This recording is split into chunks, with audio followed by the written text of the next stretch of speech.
What's good? What's good? What's up, everybody? How y'all doing tonight? Been gone a couple of days, man. Been gone a couple of days, but we're back. We're better than ever, man. We're live and alive, man.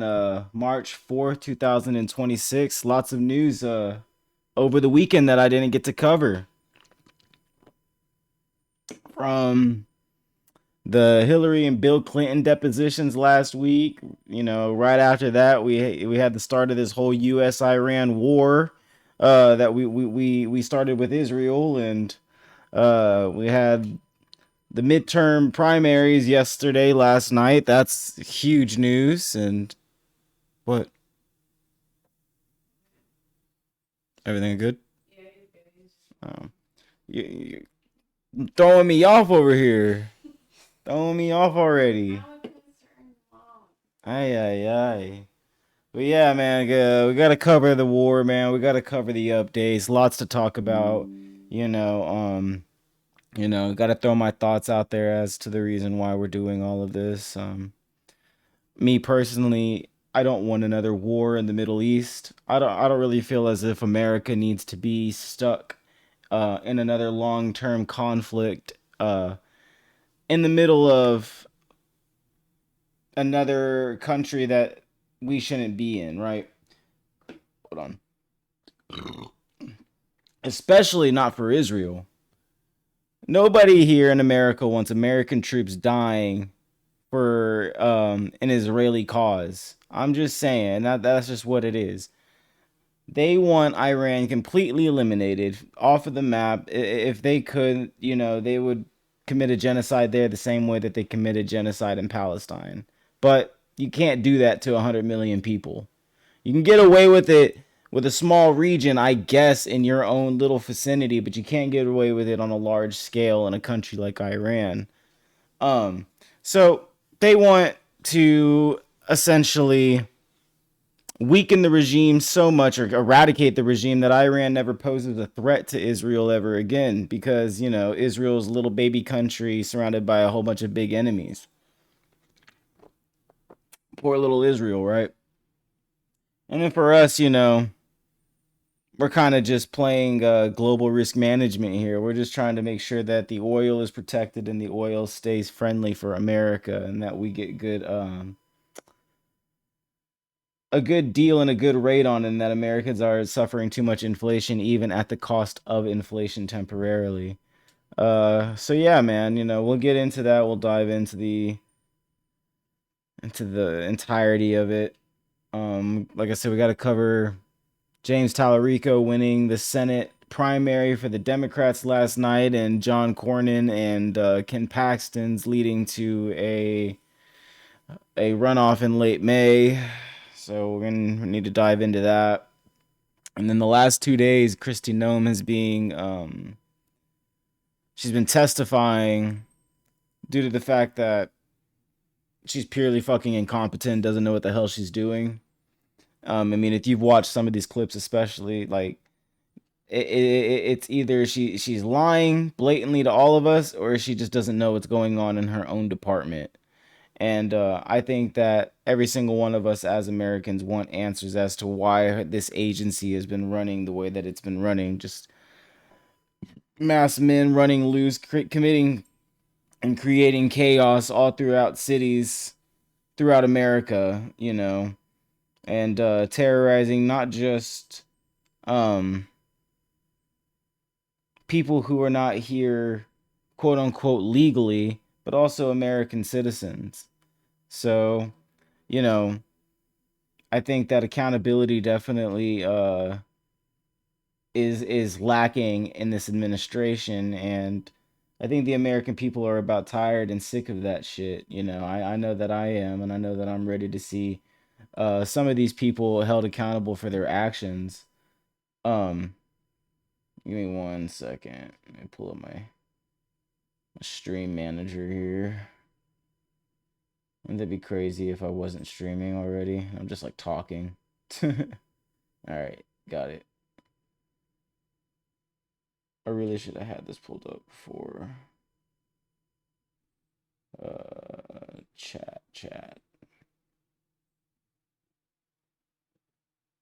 There it is.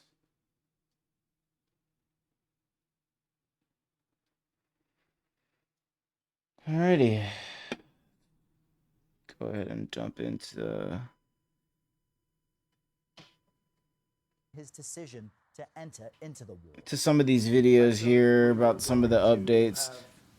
Like I said, this whole thing started fucking what, last Saturday night, and I haven't streamed since then. So I've obviously lacked in my coverage of the entirety of the situation. So I mean, I could go on for hours about every little thing that's happened, but we can go ahead and watch a wrap up video together and kind of just get caught up today as of what's going on. Today's day 5 of the entirety of the war. You know, for what these people thought, it was just going to be a really quick operation. I think they thought it was going to be very similar to Venezuela. They were going to be able just to get in, get out, and they were going to be able to force regime change, and everybody was just going to play ball. But Venezuela is not Iran. You know what I'm saying? Iran has the ability to push back in a way that Venezuela did not. You know, Iran has far more military capabilities than Venezuela has or had, and they have far more allies in the region that are willing to go to war for Iran. So whenever you attack Iran, you're attacking Lebanon, you're attacking other armed militant groups in the region. So it doesn't just start conflict in one state or what country, it causes conflict in the entire Gulf region, as we've seen happen over the course of the last 5 days. So, you know, and the president has clearly indicated that there's no plan, we don't have an exit strategy, we don't know what we're doing, and he said that this can just take as long as it needs to take. He doesn't know how long it's going to take. They assured us at first that this would be a very quick operation. Now it's turning into the thought of it maybe being all out war and could be something that's dragged on. We can't trust what they're saying because it's a changing story on a daily basis. So like I said, let's just go ahead and get into this. What is it, a little quick video just updating everything. Just, and if we didn't, it could have been go from there. Really, decimating them. Yesterday, in between briefings with lawmakers, CBS News congressional correspondent Caitlin Huey-Burns pressed the Secretary of State on the reasoning behind the initial strikes on Iran. Yesterday, you told us that Israel was going to strike Iran and that's why we needed to get involved. Today, the president said that Iran was going to get Yeah, your statement is false. So that's not what I was asked very specifically. Were you there yesterday? Yes, I asked okay. the question. No, were you the one that, because somebody asked me a question yesterday, did we go in because of Israel? And I said, you asked me that follow-up. And I said, no. I told you this had to happen anyway. The president made a decision, and the decision he made was that Iran was not going to be allowed to hide behind its ballistic missile program, that Iran was not going to be allowed to hide behind its ability to conduct these attacks. And take a look at this fresh new CBS News polling we have for you. It found a majority of Americans feel the president has not clearly explained his goals for this. No, 100%, not at all. Anthony Salvanto will be. I think that the biggest frustration with like the American people is that we don't know what this war is even about yet.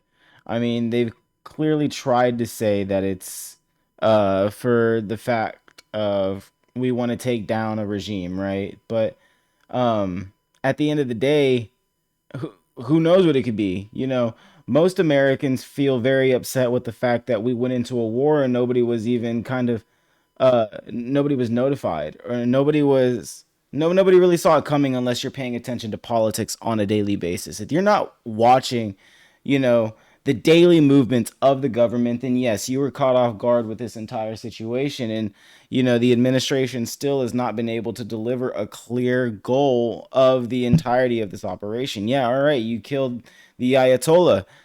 Cool, great. You said you want regime change. That really hasn't happened yet. You said, did you just expect the people to rise up and overthrow their government? Because it seems to me like that was the only plan that Trump had. There was like no plan specifically for Trump and this administration or the military from Israel or the U.S. to make it all the way to get troops on the ground in Tehran and force regime change. They want the citizens themselves to force the regime change. And who knows if that's going to happen? The regime is still strong. You can't just kill their 80-something-year-old leader and expect the entirety of the regime to just dismantle. There's going to be somebody else that's going to pick up, the torch.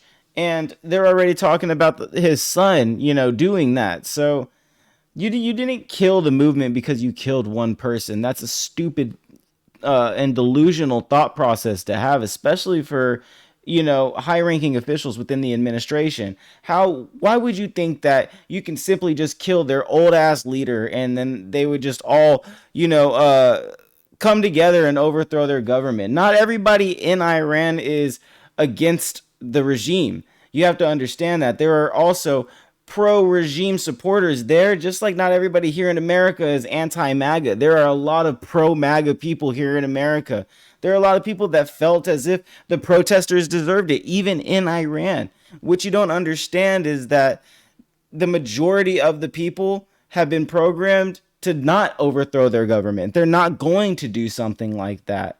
It's going to be a long time until we see quote unquote regime change. And if they haven't been able to give us a clear outline of what their plan is, that just shows that they don't have a plan. Even after meeting with the German chancellor yesterday, the second that he made it back to Germany, he made a public statement saying that it is clear that the Americans have no clue about what they're going to do as far as an exit strategy with this whole entire operation. And that's the problem. That's been the problem with multiple wars that we've gotten into, is that there's no clear exit strategy. Okay, great, we're getting involved in these operations, but how are you going to pull us out of it? Because you can start something all day, but you got to be able to you got to be able to finish what you start. And right now it already looks like we're not going to do that. America can't get involved in a long-term dragged out war right now. We don't have the morale back at home, one. And two, it's just not good on the party. It doesn't look good on the administration. If they really want to secure 2028, then getting us into a war was not the way to go. And he promised the entirety of his following that he wouldn't get us in another war. But how is that coming for you guys? How's that looking? Now we got American troops dying by drones in Kuwait, in Eastern Sands, in the middle of the fucking Gulf, because Trump and Israel want to go and have a couple wars under their belt, because the Trump administration wants to be a war administration so fucking bad, when we could quite literally be the peace. He could be the peace president he was claiming that he is. This doesn't feel like the peace president. This doesn't feel like peaceful times. It feels like crazy times. No American right now supports war. I have been alive for 29 years. I looked at the numbers. We've been at war for 25 of them. That's a long fucking time. The entirety of my life has been, a majority of it, America has been at war. I would love to see a couple of years of America at peace. And even in those 4 other years that we had that we weren't at war, it was conflict and operations just like this that we were conducting. And, my question is, when does an operation turn into war? At what point in time do you need a congressional approval? Because the War Pacts Act, it failed to pass the House today. So that already shows that Congress doesn't feel as if Trump needs any more approval to do what he's doing in Iran. But it's clear and evident that it is not popular amongst the American people. And Congress is the closest body of the government to the American people, which is why they're the ones that have to be able to initiate war, because they're supposed to speak for the American people. And if the American people feel as if war is necessary, then Congress will go ahead and declare it. But nobody feels as if we should be getting involved in Iran's issues. Yes, the regime's bad. Yes, the regime is oppressive. Yes, they were murdering their constituents, but is that America's issue to go and fix every single evil regime in the world? Because if that was the case, we would be all up and down the Middle East. We would be all up in Africa. We would be all over the world trying to fix everybody's fucking problems. And that's not our job. Our job is not to police every single country around the world. I'm not trying to sound like a piece of shit, but we don't have the money or the power to take care of every single freaking country in the world. We don't have the resources. We're one country. We need to take care of our country. That's all I'm saying. Let Iran focus on Iran. Let them fix their issues. It was never about the oppressiveness of the regime. It's about, one, the oil, two, the fact that they had quote unquote nuclear weapons that they've been developing over the course of the last 20 years, according to Netanyahu. And then three, Israel just doesn't like Iran. They don't want Iran to have any type of power.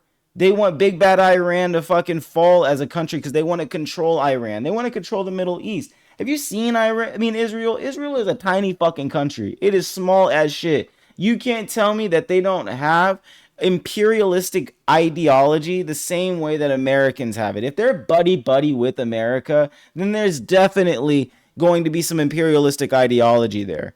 Promise you, they learned from the best. So why wouldn't they in the future be seeking to have more land, to go take more territory? That's what imperialists do. That's what people that like to go commit genocide and murder the entirety of its people and occupy the territory that they go and murder people on. That's what it is. That's imperialism. You literally have people within Israel occupying areas of Palestine where they killed families. You know, that's imperialism. And when does it stop? After Palestine. Is it going to stop there? No, it's not going to fucking stop there. It's going to go into Lebanon because they're already beefing with Lebanon. That's on their borders. That's who they're fucking fighting with right now because they're buddied up with Iran. And then what does it go next? They're going to go fucking to Iraq. They're going to go fucking to Iran.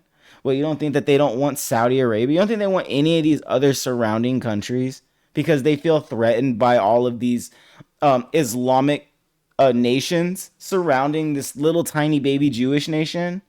So at the end of the day, Iran's war is pure elimination. But our war right now, to me, it's about the control of the oil market. We want our hands in OPEC. We want to control how the oil market moves and make sure that it's not going to be not in the US's favor. Because let's be real, OPEC is the biggest oil cartel in the entire world. There is no other industry oil industry in the rest of the planet that can compete with OPEC's ability to pump oil out. That's their shit. And America has been jealous of that and wanted a piece of that pie for about 60, 70 years. Because the second that all of these countries tried to nationalize their oil, all of the big countries that had their hands in the fucking cookie jar, they got pissed and wanted to overthrow the regimes. Why do you think Iran's mad at us? Why do you think you have so many people there that are like death to America and they don't like America?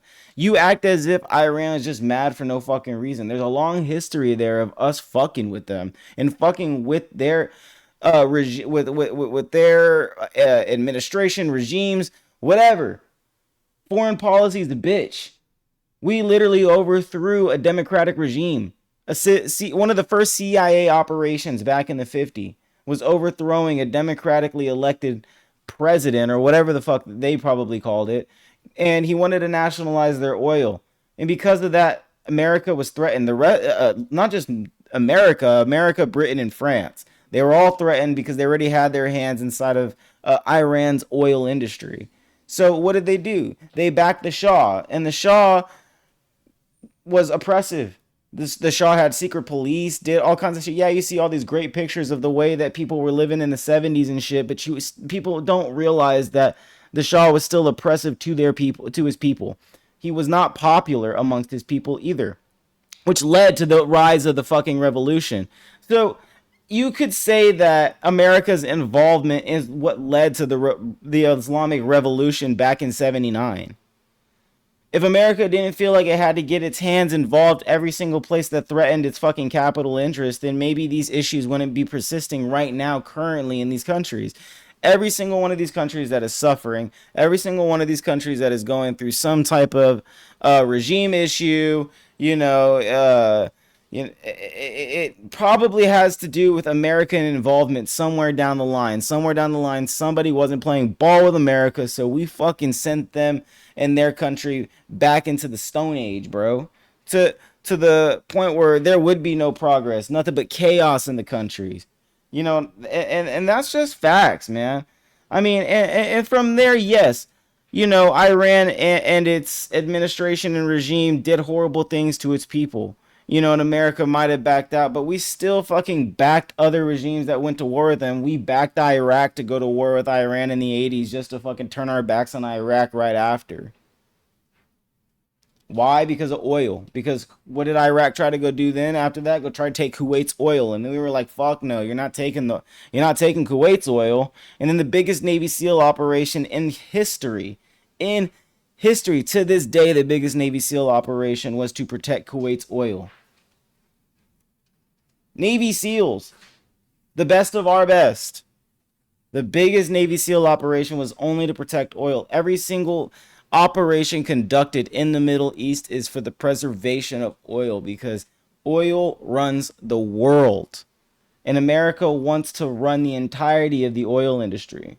They want it monopolized. They don't want any other country to have power over their oil. You can't tell me that it's a pure fucking coincidence that Venezuela's goddamn dictator was abducted the second that he said he was going to nationalize their oil, but we didn't have a problem with the fact that he was a dictator years and years before that.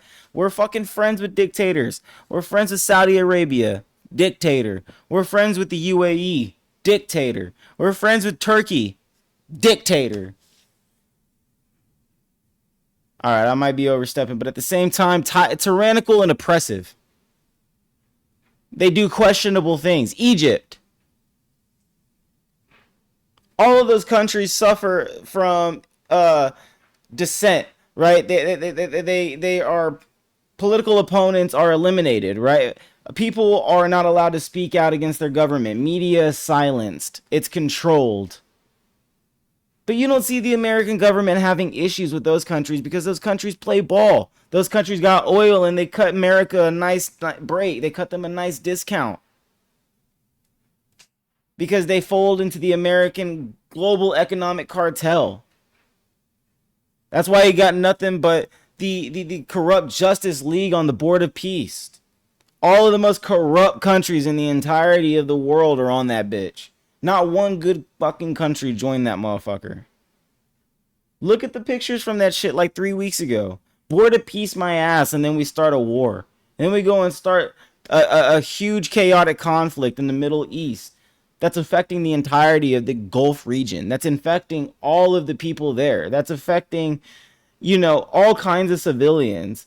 Hundreds, thousands of civilians. I think I saw the death count at 986 today. That's almost at 1,000. That's already a lot of people, and it's primarily it's civilians. It's not even soldiers dying. Very few soldier casualties. I mean, everybody's seen the videos of the 150 plus girls that were killed, and there's conflicting reports about it being, an Israeli or a U.S. rocket, or it being fucking, from the regime. So, regardless, either or, that shouldn't have fucking happened. If we didn't launch this invasion, then those little girls would be alive still. 6 to 12 years old, dead. Motherfuckers here don't care, though. There's no outrage. People still living their lives, though. They don't give a fuck. They're over here they're over here justifying it. And what's crazy to me, man, is that the same Republicans that are like justifying everything that we're doing in Iran right now have been like attacking all the Democrats, left, or anybody who criticizes the war and makes it seem as if we support the Ayatollah and we support his regime being oppressive and killing their constituents. But it's not necessarily that we support an evil regime. We just don't want the president overstepping his boundaries and getting us involved in another war where we don't really need to be. We don't need to be there, especially after you promised America first and no more wars, no more forever wars. This feels like another forever war. It feels like a continuation of the same bullshit we've been getting involved with for the course of the last 40 to 50 years. I mean, we've been involved in the Middle East prior to me being alive.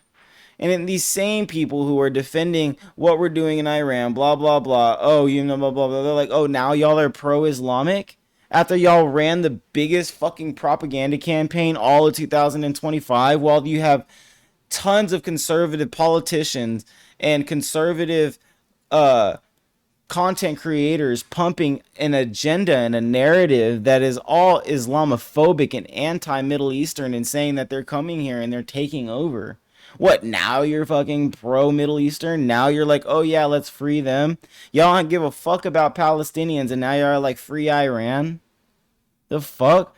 conservatives, man, they baffle my brain, dude, because they'll make it seem like, oh, what, now y'all don't care about Middle Easterns? Well, y'all never give a fuck about them. Y'all are the same people outside of the mosques protesting that they shouldn't be here. It's the same politicians saying that I don't know why there's, I went to TSA. I literally saw a Republican representative tweet today saying that she saw 3 women in hijabs at the airport and how we allow that and why TSA would even allow that to happen, and that makes her feel uncomfortable. It's like, not the rest of the world is a bunch of racist motherfuckers just like you, bitch.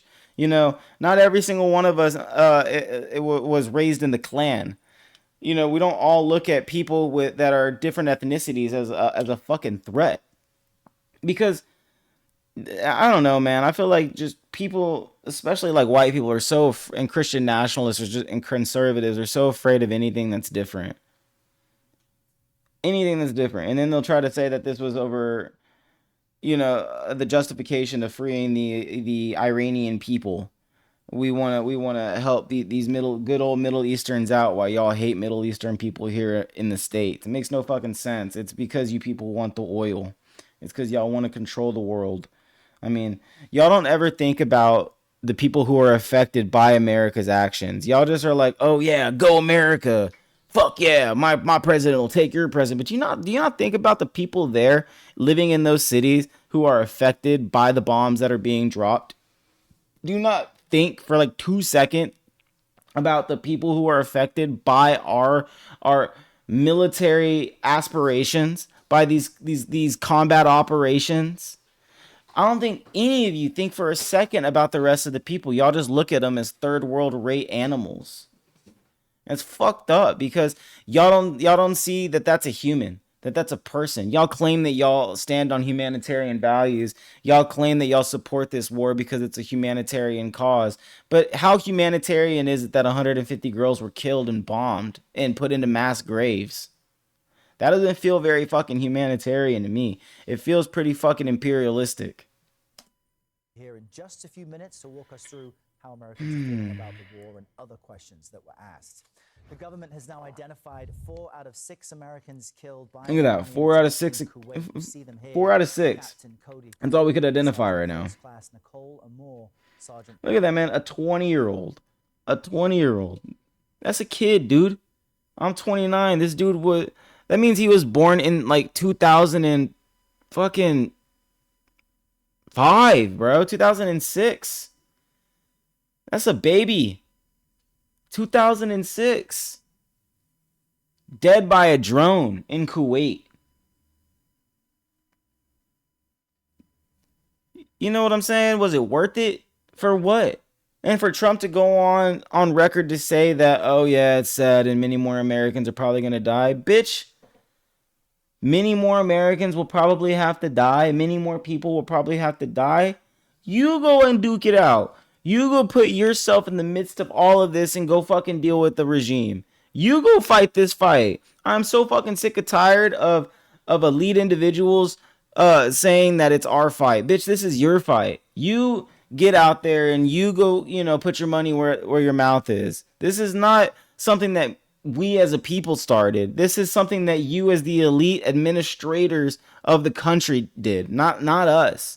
So why is it that we are affected and we have to fucking deal with it because you people can't get your fucking egos together and put them to the side to get through these negotiations for the sake of fucking peace? Because it's easier to conduct a military operation and lose a couple of lives if it can get shit done quicker and faster because, they were just tired of talking. That's really what it was at the end of the fucking day. They just didn't want to deal with it anymore. They're like, if we just attack, then we can get shit done fast. Yeah, it might cost, but it'll cost less than having to deal with, quote unquote, Iran having a nuclear bomb and using it against us. First class Noah. That's always the defense. It's always some hypothetical. They range in age from 20 to 42. What if? Well, what if Iran has a bomb? Well, we can't let Iran have the bomb. Well, we can't let them have a bomb. Cody was studying cyber. It's like we can't prove that they did anything. We can't prove that, they're actually creating this type of weaponry, but we use it as the excuse to go and conduct these types of operations. Like I said, I'm not opposed to us killing, an evil dictator and everything, but they're framing it as if like and using rhetoric as if that's the that was the cause for all of this. That's the justification for why we went on this whole operation, which it's not. That's bullshit. Just call it for what it is, and at least do it the right way, because nobody here in America, and if you had went and through the right way through Congress, they would have also said that nobody here in America wants to go to war. They would have barred that shit instantaneously. Now, we've got team coverage on all of this for you this morning. Remy Inocencio is tracking the fighting in the Middle East. But let's begin with CBS News correspondent Natalie Brand, who joins us live at the White House. Natalie, good morning. President Trump took questions for the first time yesterday since this war broke out. What did he reveal, and how are lawmakers reacting? Good morning, Errol. The president was asked about Secretary of State Rubio's earlier comments, in which Caitlin asked about this imminent threat, and Rubio, in his response, talked about U.S. information that Israel was going to strike, prompting concerns about a retaliatory attack that could harm U.S. assets and troops. So the president was asked, did Israel force your hand? And he said, no, if anything, I forced their hand. He said, based on the way negotiations were going, he thought that Iran was going to strike first. And Rubio yesterday on the Hill, and trying to kind of walk back some of his comments, again said yesterday, Tuesday, that once the president determined negotiations were not going to work, that the threat was untenable, the decision was made to strike. We also heard yesterday from senior administration officials really detailing why they thought negotiations... They literally have said that we attacked because we knew Israel was going to attack. There was no preempt... For everybody that's watching, if anybody is watching, there was no preemptive attack or like knowledge of attack from Iran going to happen. We attacked simply because we knew Israel was going to attack, which was going to lead to Iran attacking us, so we attacked Iran. That's purely it. So, I mean, they could paint it however the fuck they want to paint it. They can say it's this or it's that, but at the end of the day, it's just because we knew Israel was going to be a petty bitch and go ahead and fucking attack them. Were going so poorly. This was supposed to be the administration to tell Israel to fuck off. And mediators That's what I thought. That's what they said. The administration arguing that's what they claimed. Trying to rebuild its nuclear program and just trying to buy time. Now, lawmakers who received all-member briefings yesterday by the Secretary of State and other top officials, military leaders, remain largely divided largely along party lines. And this happens as they're gearing up for a war powers resolution vote that Democrats have been pushing for. House Speaker Mike Johnson said that would be dangerous. Take a listen. Iran is firing almost seemingly indiscriminately at targets. They're trying to intimidate America. They're trying to test our resolve. Right. And the idea that there's some members of this legislative body that would play along with that plays right into the hands of the enemy, and I think it's shameful. This is a war of choice by President Trump. There was no imminent threat against the American people, against American facilities or persons. It is time for Congress to get involved, retake its constitutional authority, to return the American people back into the driver's seat on matters of war and peace. Now, on the Senate side, one Democratic lawmaker said yesterday after the briefing that he's increasingly fearful U.S. Like I said, they rejected the War Powers Act today, so that just means Congress overwhelmingly supports Trump's actions and is okay with all of this, and kind of means that he can do whatever the fuck he wants to do. Opposition by GOP leaders, this is not expected to move forward. I think the only Democrat to vote in support of it was bitch ass Fetterman.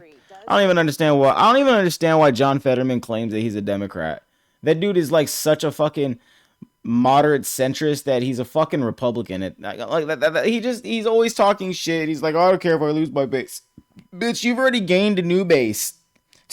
You might as well just switch parties, because you're not a Democrat. You don't stand for any democratic value. Now, I'm not saying every Democrat is great or they're all holier than thou. There's a lot of stupid fucking Democrats out there. But at the end of the day, John Fetterman annoys the shit out of me just for the fact that he can't actually...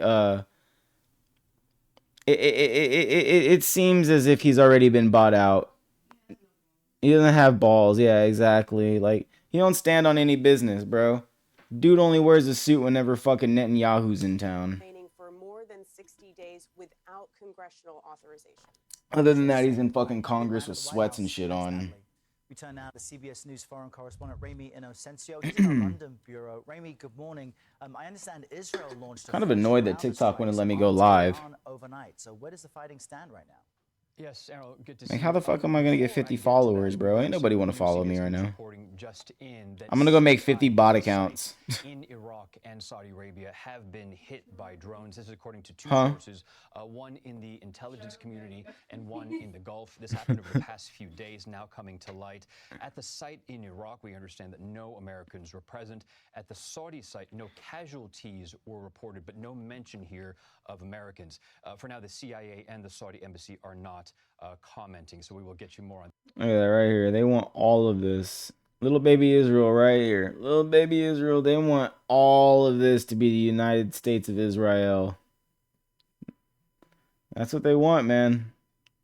And they're gonna have America do it and foot the fucking bill in blood and dollars. That, as we know, as for I've been saying that over and over again. There, Errol, the military says that it has begun, yes, broad-scale strikes on Tehran this morning, hitting the security headquarters of what's known as the Basij. And this is a paramilitary force tied to Iran's Revolutionary Guards, which protects the clerical rulers. So Israel continuing its efforts to cripple Iran's command and control. Also, it's a whole city there, guys. I mean, these are like real lives being affected right now. Over the skies of Tehran, and this is the first like Tehran is like a whole city, man. It's huge as fuck. There's millions of people that live in that motherfucker, bro. I know you people don't have a heart and y'all don't really give a fuck, but look at that. That's a whole city, dude. It ain't like this is just the middle of nowhere, bro. Ain't like a third world fucking city. Hezbollah's leadership stronghold there, and local officials say that dozens of people have been killed. And not only on top of that, there are like citizens of people all over the world in this city, in this region.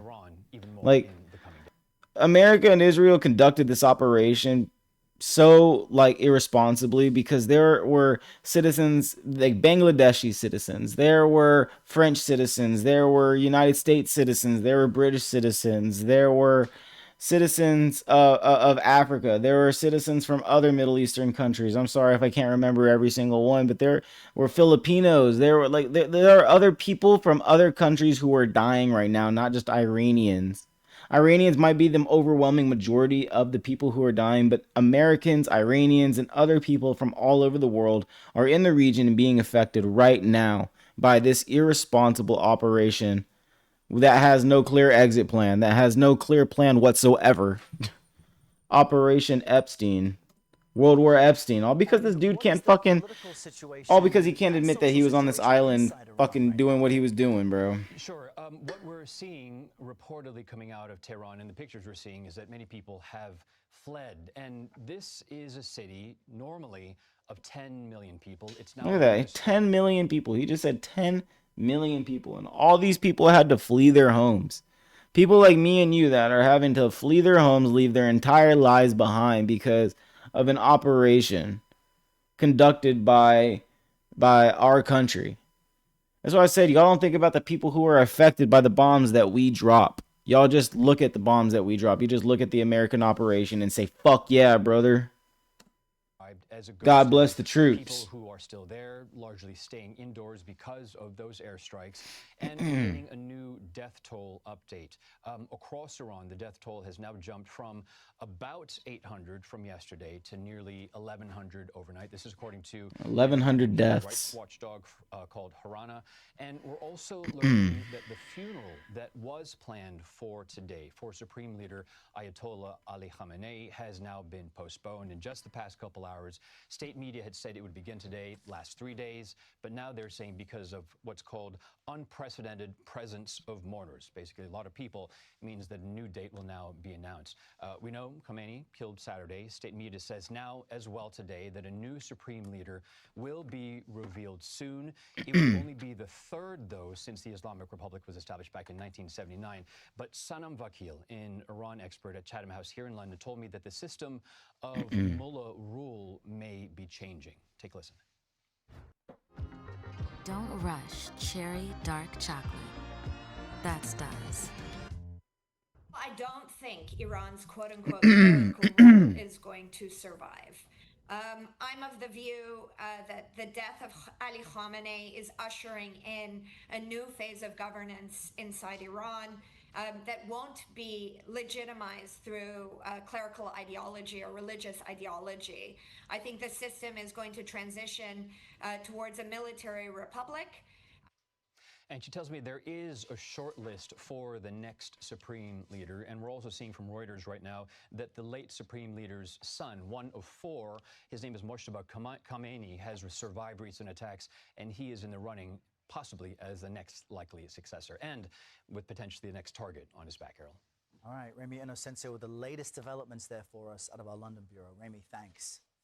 Now, the goals for this operation in Iran are unclear to most Americans. That's according to our latest round of CBS News polling.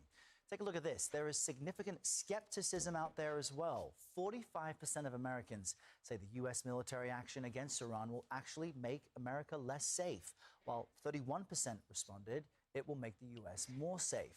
Anthony Salvanto has more on what else we're learning. Most Americans in our latest CBS News poll tell us they don't think the Trump administration has yet clearly explained what Those look great. goals in Iran are. Now, why is that important? Well, I asked people, what do you think the U.S. goals are?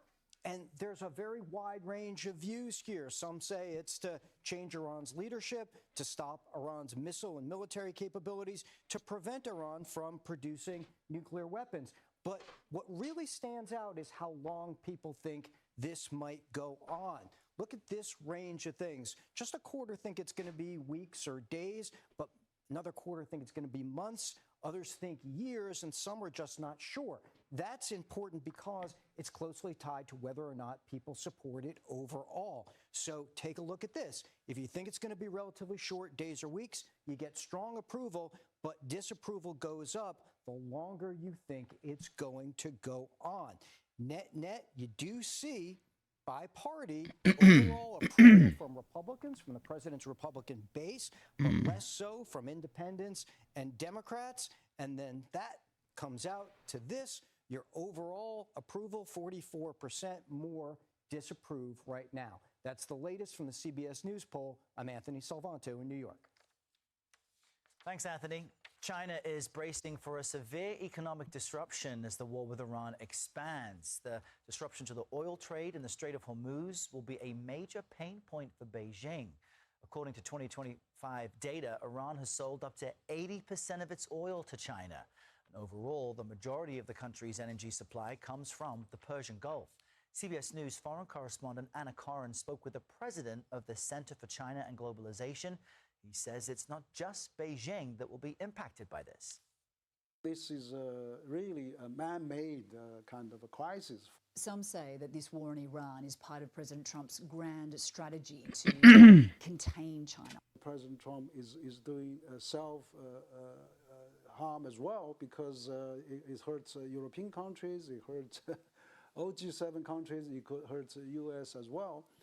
Not just China get hurt. So the whole economy is coming down, and then that's going to affect everybody. So we're not really living isolating. Right. It's really intertwined. All right, this war doesn't help anybody. It really does affect every single one of us all over the planet. You mean you're going to disrupt the entirety of the oil trade with the Strait of Hormuz like closing down and the oil not getting through? Places in China are going to suffer, Japan, America, Latin America, Europe, Africa. It's going to be everywhere. We're talking about the main oil supplier and hub of the entire world being disrupted right now because we wanted to pursue this operation the way that we did.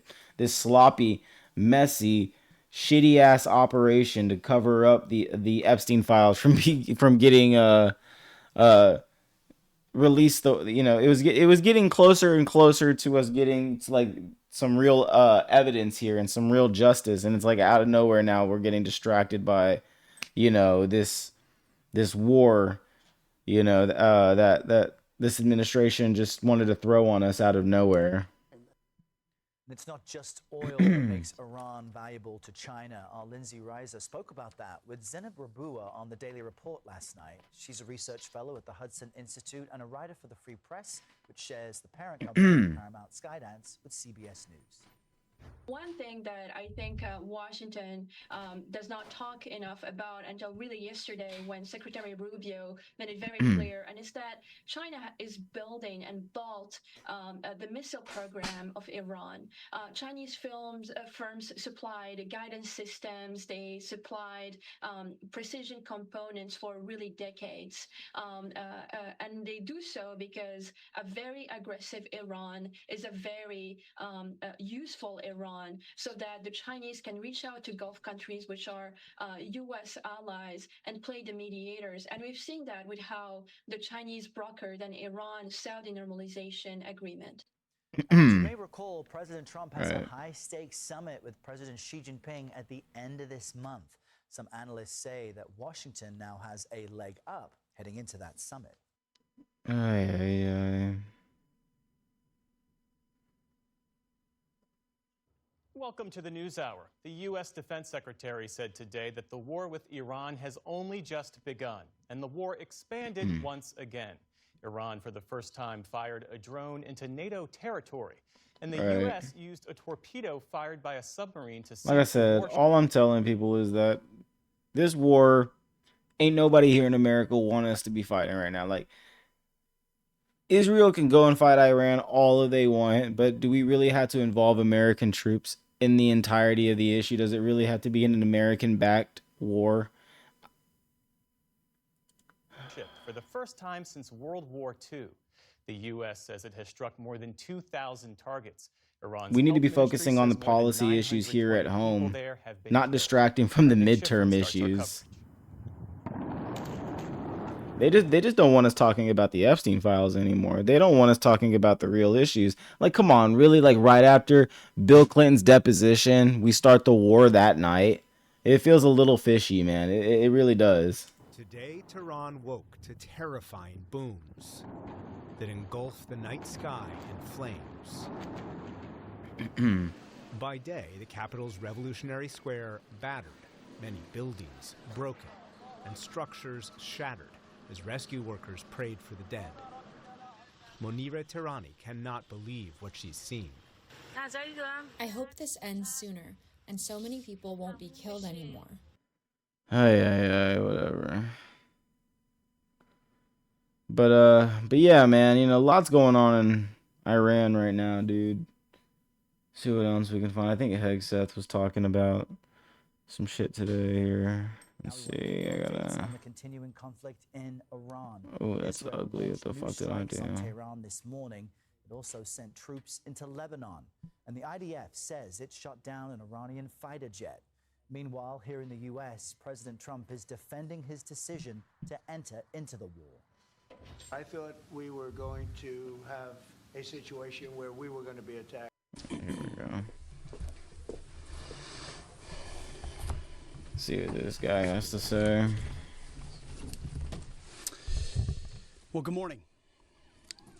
I stand before you today with one unmistakable message about Operation Epic Fury.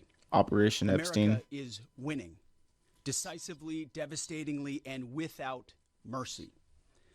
Under the direct command of President Trump, the War Department unleashed this operation early Saturday morning, just 4 days ago, which means we need to remember two things. First, we are only 4 days into this. Metrics are shifting, dust is settling, and more forces are arriving. It's very early, and as President Trump has said, we will take all the time we need to make sure that we succeed. Second, Meaning this war could take 4 days into this. 4 days, 5 days, And the 6 results days, have 5 been years, 4 incredible. years, 3 years. Historic, really. Only the United States of America could lead this. Only us. But when you add the Israeli Defense Forces, a devastatingly capable force, the combination is sheer destruction for our radical Islamist Iranian adversaries. They are toast, and they know it. Or at least, soon enough, they will know it. And we have only just begun to hunt, dismantle, demoralize, destroy, and defeat their capabilities, just 4 days in. Starting last night and to be completed in a few days, in under a week, the two most powerful air forces in the world will have complete control of Iranian skies, uncontested airspace. Yeah, bullshit. I hope all the folks watching These motherfuckers claiming like understand what we got the uncontested war under airspace control, but and they're over here complete sweating bullets control on a daily means. basis. It means we will fly all day, all night. Haven't been night, transparent. finding, fixing and finishing Stories the have been missiles and defense shifting. industrial base of the Iranian military, finding and fixing their leaders and their military leaders, flying over Tehran, flying over Iran. I know that the American flying support over- for this war is like overwhelmingly low. Like I said, dude, I think Americans are quite tired of being stuck in the Middle East dealing with conflicts that we have no business involving ourselves in. This was not our war. It's still not our fight. I still think it's time that there's time for us to pull out, you know, but they're not going to because they don't want to admit defeat and they don't want to admit that this was an embarrassing display on their part. I don't know, man. If you're still, you can still find it in yourself to not judge this party. You can't find it in yourself to criticize them because of your blind loyalty to Trump, to the president, to the administration. Then you need to go and look yourself in the mirror, because I've said this before. You're not protecting democratic values. You're not a patriot. You're protecting fascist ideology. You're protecting authoritarianism. You're just some nationalist, hive-minded monkey. Because y'all act as if Trump doesn't mess up. Y'all act as if Trump and the administration's shit doesn't stink. Like they could do no wrong.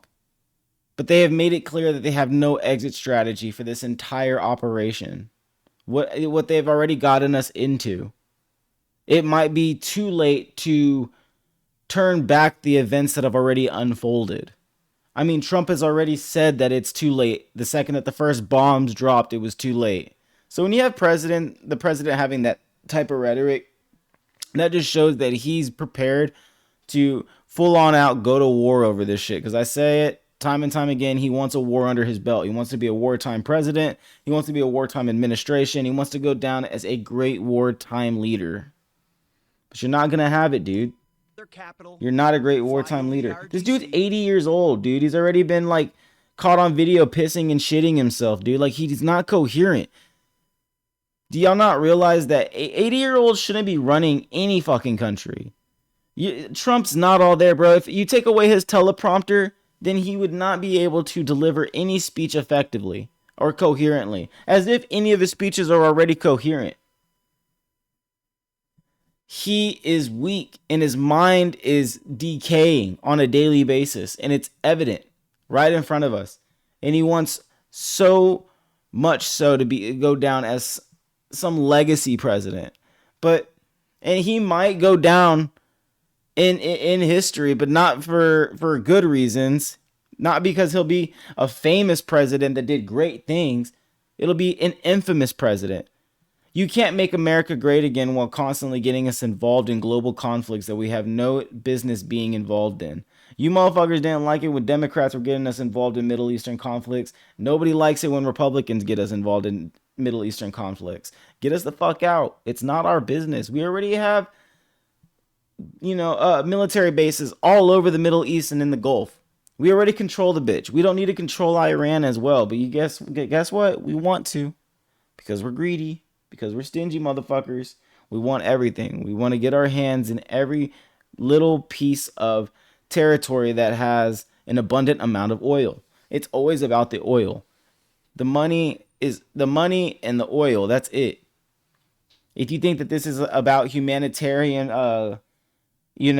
causes and trying to take down oppressive regimes, then you're fucking stupid. Iranian leaders looking up and seeing only U.S. and Israeli air power every minute of every day until we decide. Your tax dollars.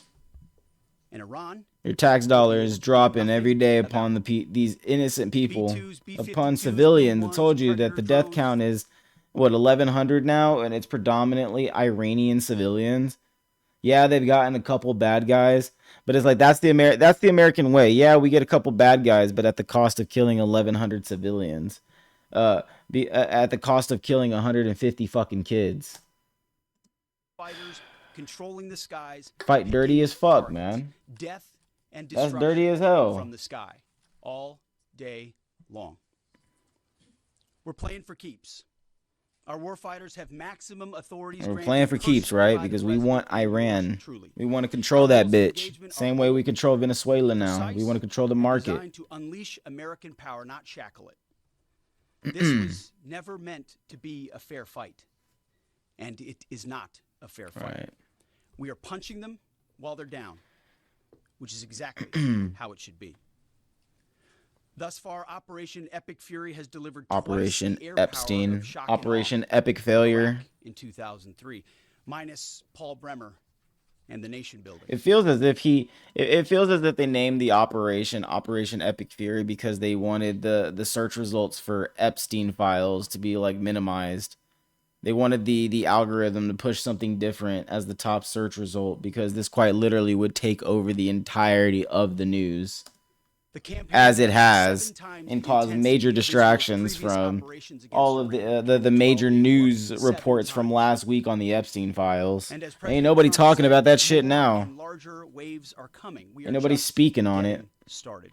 We are Motherfuckers over here, all they can focus on is the Iran war. While American strength grows fiercer, smarter, and utterly dominant. More bombers and more fighters are arriving just today. And now, with complete control of the skies, we will be using 500-pound, 1,000-pound, and 2,000-pound GPS and laser-guided precision gravity bombs, of which we have a nearly unlimited stockpile. We used more exquisite standoff munitions at the start, but no longer need to. Our stockpiles of those, as well as Patriots, remains extremely strong. The enemy can no longer shoot the volume of. I mean, if you're a MAGA supporter and you know you still support Trump after all of this, why? How is this making America great again? How does any of this benefit any person? I mean, seriously. Not even close. I'm sure that 20-year-old that was killed by that drone joined the army thinking that, you know, he was going to be able just to go travel the world and make the planet safe. For as long as we need to.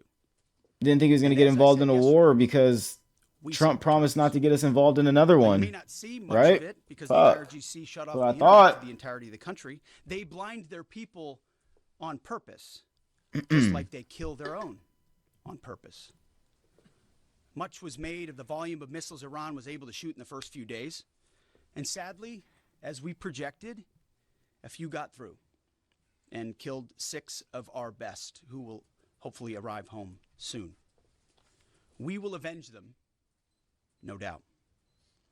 But I liken Iran's predicament to a football team. There should be no need to avenge these American citizens who were killed. Because we shouldn't be dealing with this at the moment. We shouldn't be involved with this. There's no need for them to be avenged, or there shouldn't be a need. Because their first few drives were scripted. But now that the game has started and the blitz is on, they don't know what plays to call, let alone how to get in the huddle and call those plays. Iran's senior leaders are dead. The so-called governing council that might have selected a successor, dead. Missing or cowering in bunkers, too terrified to even occupy. Yeah, Trump has even said that the possible people he would have considered to replace the Ayatollah have also been killed. So what happens when you kill all the potential people who would have been like your potential successor that you would have approved of? What happens when all of those people are gone and there's an even more radical revolutionary who rises up to the cause and takes over while there's a weak point in the power vacuum? Did y'all ever think about that? It happens time and time again. History shows that literally when we do these types of things, that countries spiral into chaos. The same room. Now there's a power struggle for years to come. Ranks, they can't talk or communicate, let alone mount a coordinated and sustained offensive. That's not great for morale. The Iranian Air Force is no more, built for 1996, destroyed in 2026. The Iranian Navy rests at the bottom of the Persian Gulf. Combat ineffective, decimated, destroyed, defeated.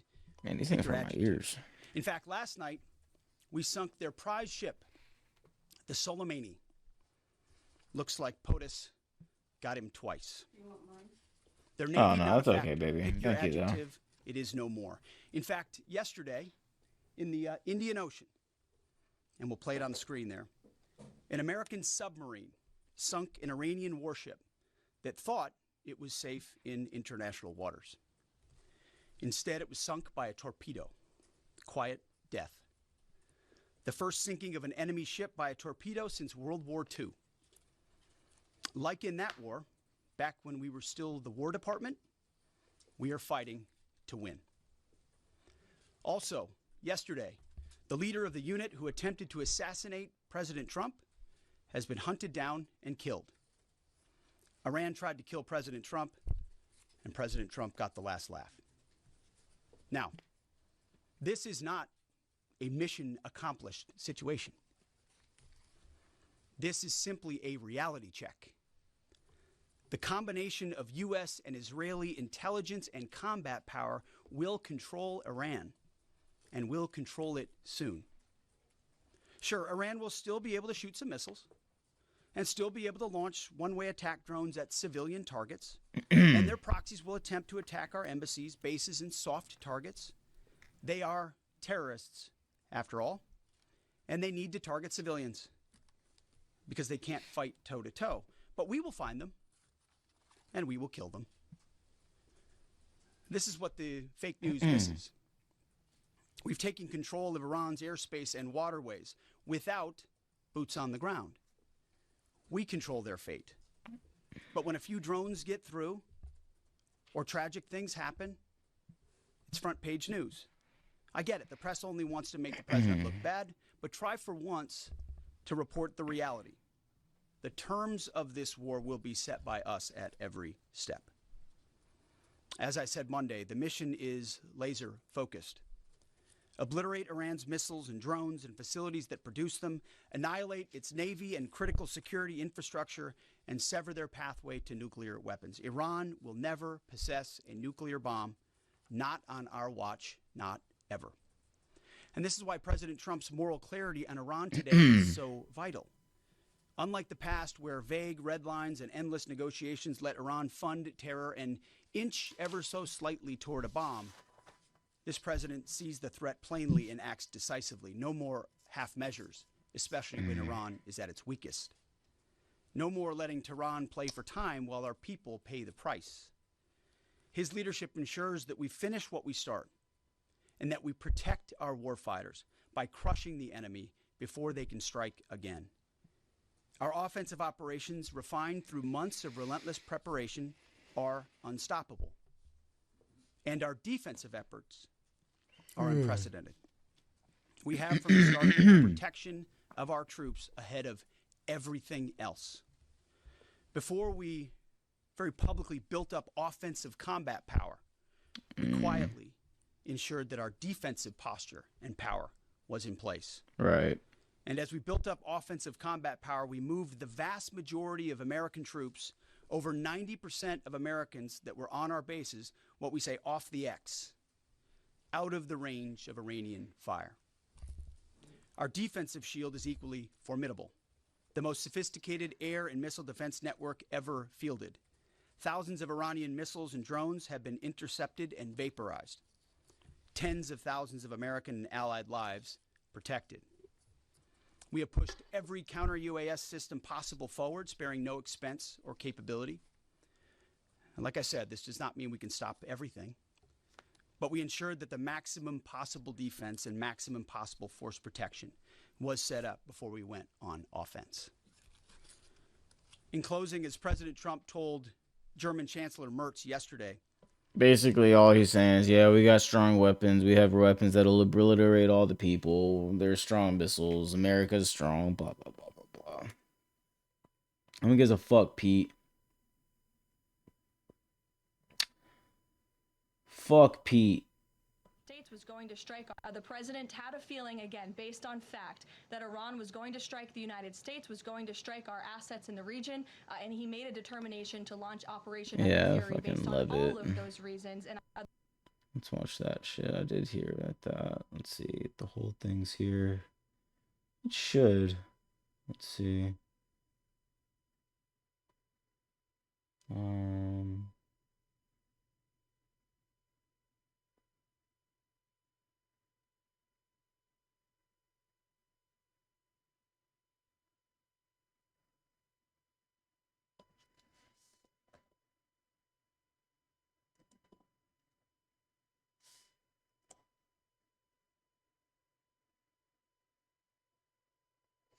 $42. God damn.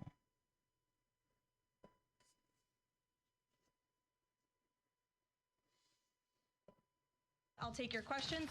Eric, why don't you kick us off today? Thank you for being here.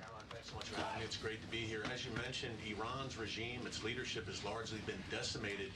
Do we have a sense right now of who is actually calling the shots in Iran? Qatar, Kuwait, and the president continues to be engaged with all of them. Welcome. Garrett. Also have two, if you'll humor me. Axios, I think, was the first to report this morning this phone call between the president and Prime Minister Netanyahu, saying that Netanyahu had given the U.S. this information about where the Ayatollah would be and that he'd be with his deputies on Saturday. How important was that information in the president making the decision to strike where and when he did? I think it was important with respect to the timeline, but I think the president. Do y'all support the war with Iran? Drop it in the chat if you do. The Iranian regime was going to strike the United States assets and our personnel in the region, and the president was faced with a choice. Does the United States of America use our military and our capabilities to strike first to take out this threat that has been threatening our country and our people for 47 years, or is he going to, as commander-in-chief, sit back and watch as the rogue Iranian regime attacks our people in the region? That's obviously an unacceptable decision. For the second choice there is unacceptable to the president, which is why he made this decision. As for where the Ayatollah was going to be, that obviously had an impact on the timeline of the operation, but not quite the president's decision in its entirety. And then on the way the public is viewing this, we were sitting here last week. I asked you if the president was going to make this a big part of the State of the Union, if you felt like he had to sell the possibility that he'd do strikes like that. This is what civilians are having to fucking deal with, man. Could you imagine having to deal with this shit? Like, fuck that, bro. Look at that. It's a whole fucking city. Like I said, y'all don't ever, like, put yourself in the fucking shoes of the people that have to deal with this fucking shit being dropped on their fucking heads. I mean, I do. Shit. That's why I can't, like, justify every fucking heinous American action that we do. Like, god damn it. Yeah, I'm patriotic and I support what the fuck we do. But I can't support the fact that we just drop fucking bombs on the heads of women and children, elderly people. What's the likelihood that it's a bunch of fucking combat militant, like, people, you know, within these areas that are getting bombed?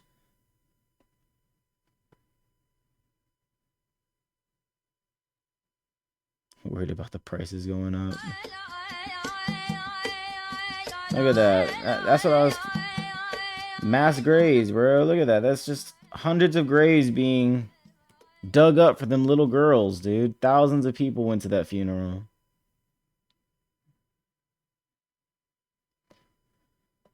On this, the yeas are 47, the nays are 53. The motion to discharge is not approved. All right.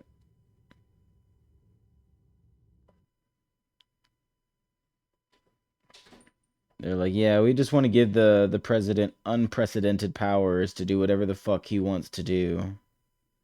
And drop hellfire on whoever the fuck he so desires.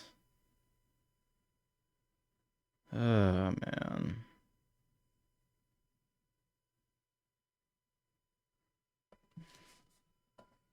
I saw some crazy pictures, actually, on my... Let's see. No, I don't want to go to lifestyle.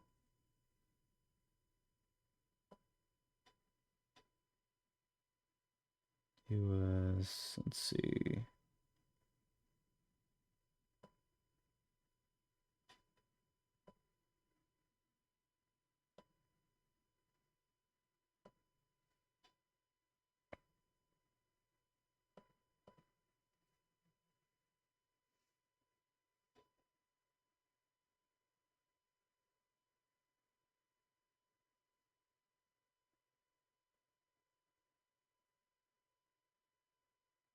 God damn, bro.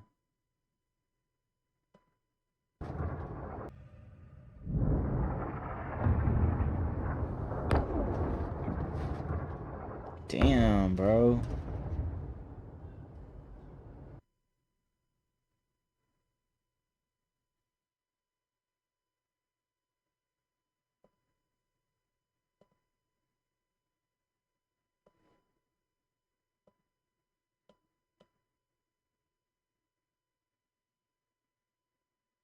No, my shit don't work.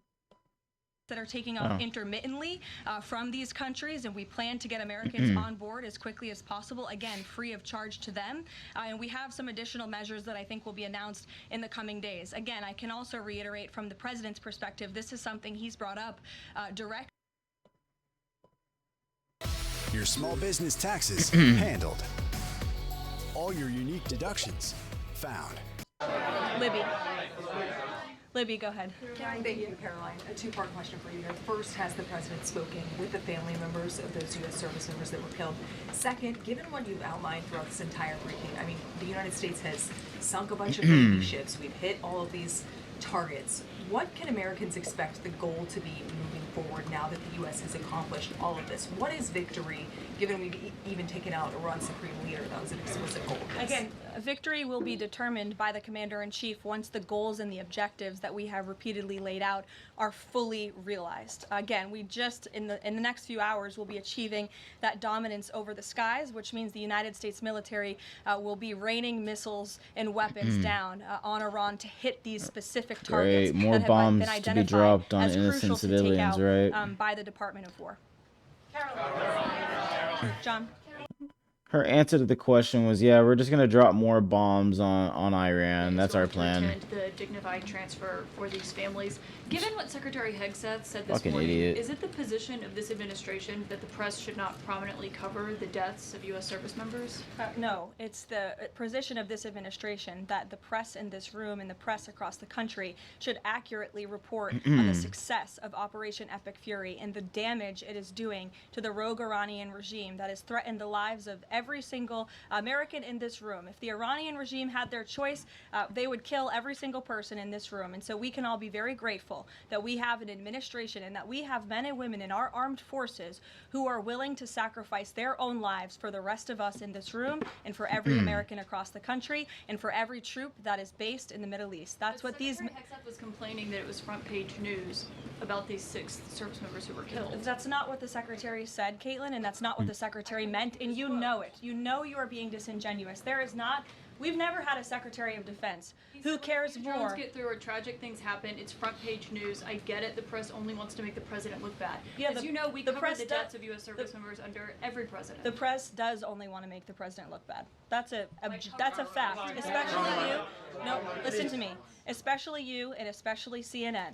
And the Secretary of Defense cares deeply about our war fighters and our men and women in uniform. He travels all across this country to meet with them, to connect with them, and your network has hardly ever probably reported on that. You also had the chairman of the Joint Chiefs, Chairman Kane, who's a brave patriot, standing alongside the Secretary at the Pentagon this morning, again expressing his condolences to these families. And I just told you that the President of the United States will be attending their dignified transfer. So please, That's not making the president look bad. That's showcasing that.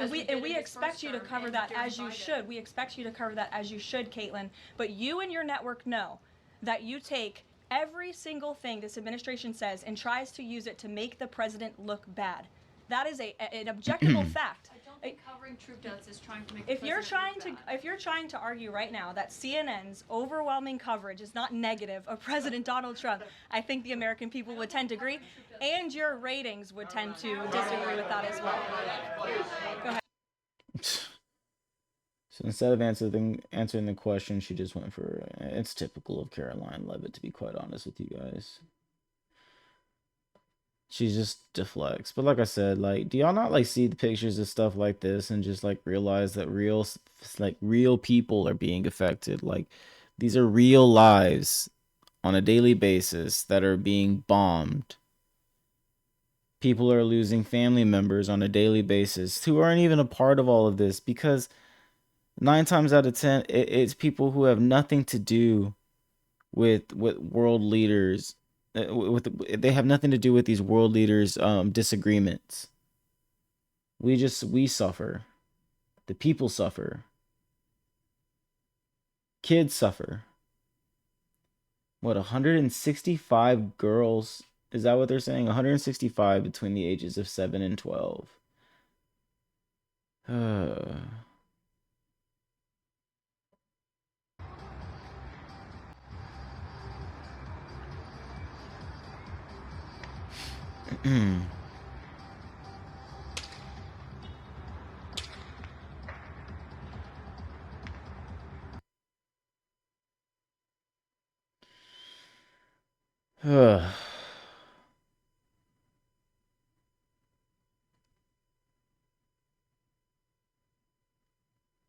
All this because the president couldn't admit that he was on the pedophile island.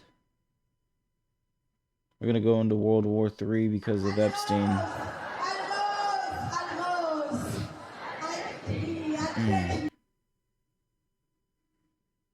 Fucking Operation Epic Fury. Operation Epic Fail.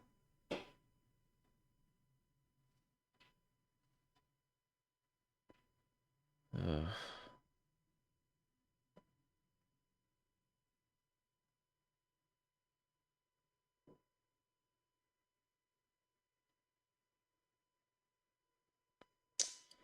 Yeah, man. Crazy, crazy, crazy, man. Everything that's going on. It's a scary world right now, man. That's why we gotta stay vigilant, man. Don't become complacent. Always pay attention to what's going on. Stay informed. Always watch the news. It's important.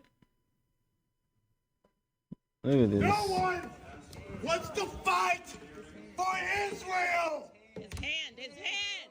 Oh! His hand!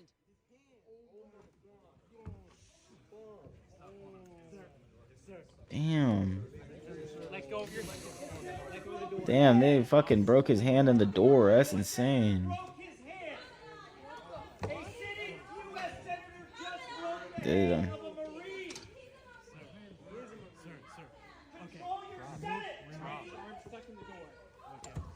A U.S. senator just broke the hand of a Marine.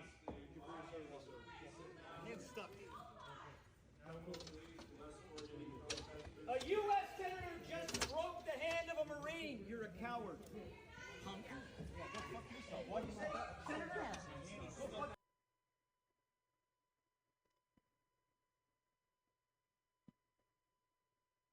Look at that, yeah, dude. All because he was saying, because it was a Marine basically saying that nobody wants to fight a fucking war for Israel, and a senator started fighting him out of the fucking place and slammed like this big ass door in his hand and broke his hand. The inability to name that shows your exemptness as leaders. This is wrong, and nobody wants to fight for Israel.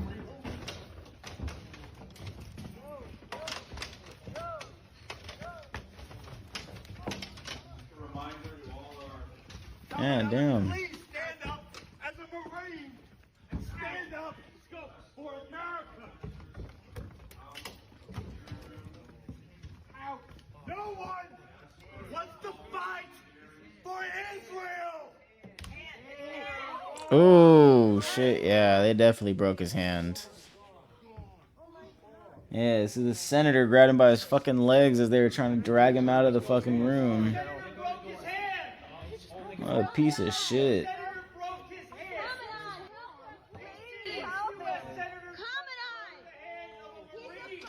You got veterans standing up saying that they don't want to fight for Israel and they don't want to see the country fighting for Israel. That should fucking say some shit. Motherfuckers who have been in the Middle East already. People who have been already in the Middle East dealing with this bullshit for 20, 30 fucking years, bro. And this is the way that senators treat them. Fucking patriots. Fucking pieces of shit. Oh my God, what happened? His hand got totally smashed.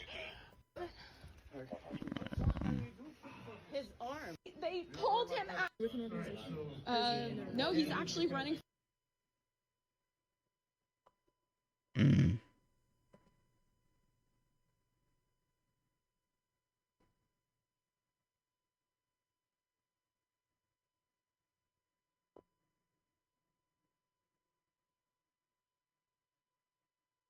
Oh, but Trump loves the fucking troops, right?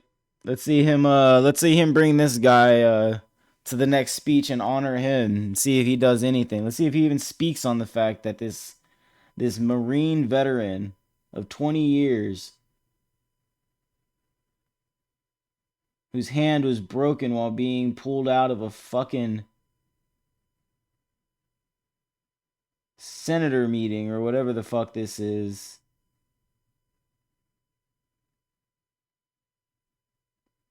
Let's see if they like the troops so much. Sorry. Tim Sheeny, APAC donation, 641,000. Oh yeah, bro. That's Israeli coded all day, bro. He's definitely bought out. You don't have that much in APAC donations for nothing.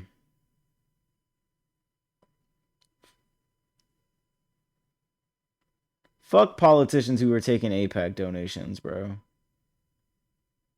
Serving the interest of fucking Israel. For what?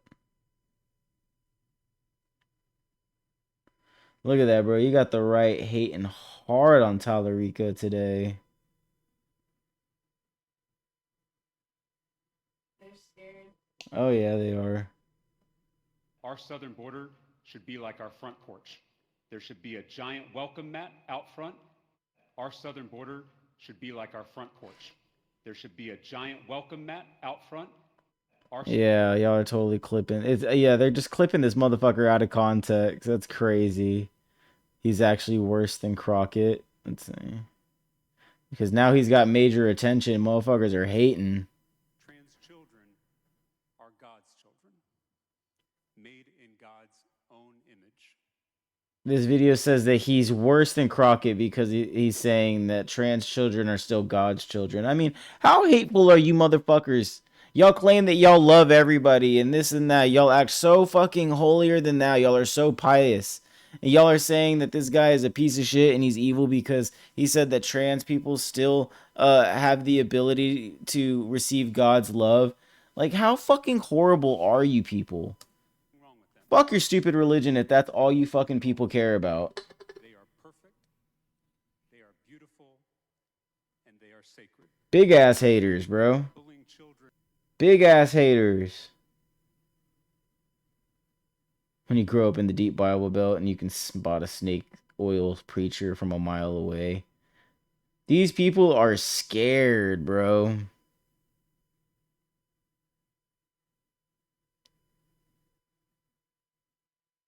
Greg Abbott this morning said, great, a large majority of Texans are against your crazy DEI mandates. Also, taking race or sex into consideration when hiring directly violates the Texas Constitution. When Texas and Americans learn about your Bernie Sanders voting record, you will be toast.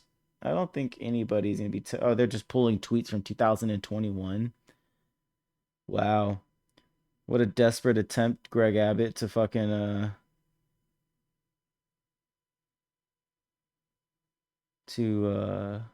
tarnish James Talarico's name.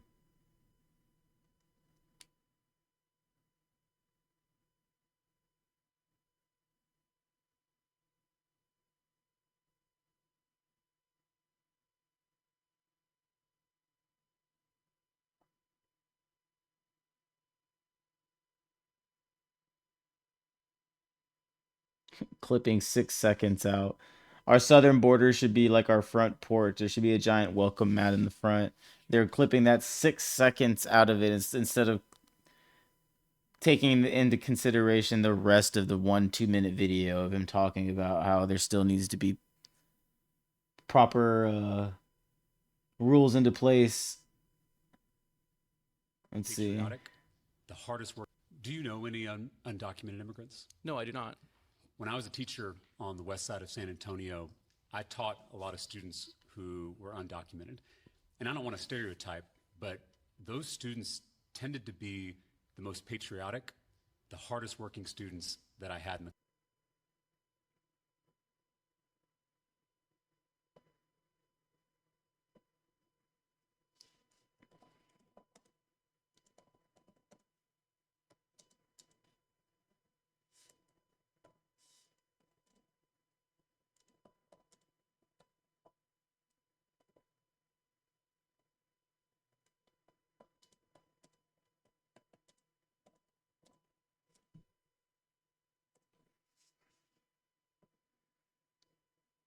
You know something's wrong when you got a bunch, or like he's a good guy when you got a bunch of pedophiles, people who cheat on their wives, bunch of piece of shit ass Republicans trying to tarnish his name and say that he's a terrible person and a snake oil salesman and a wolf in sheep's clothing.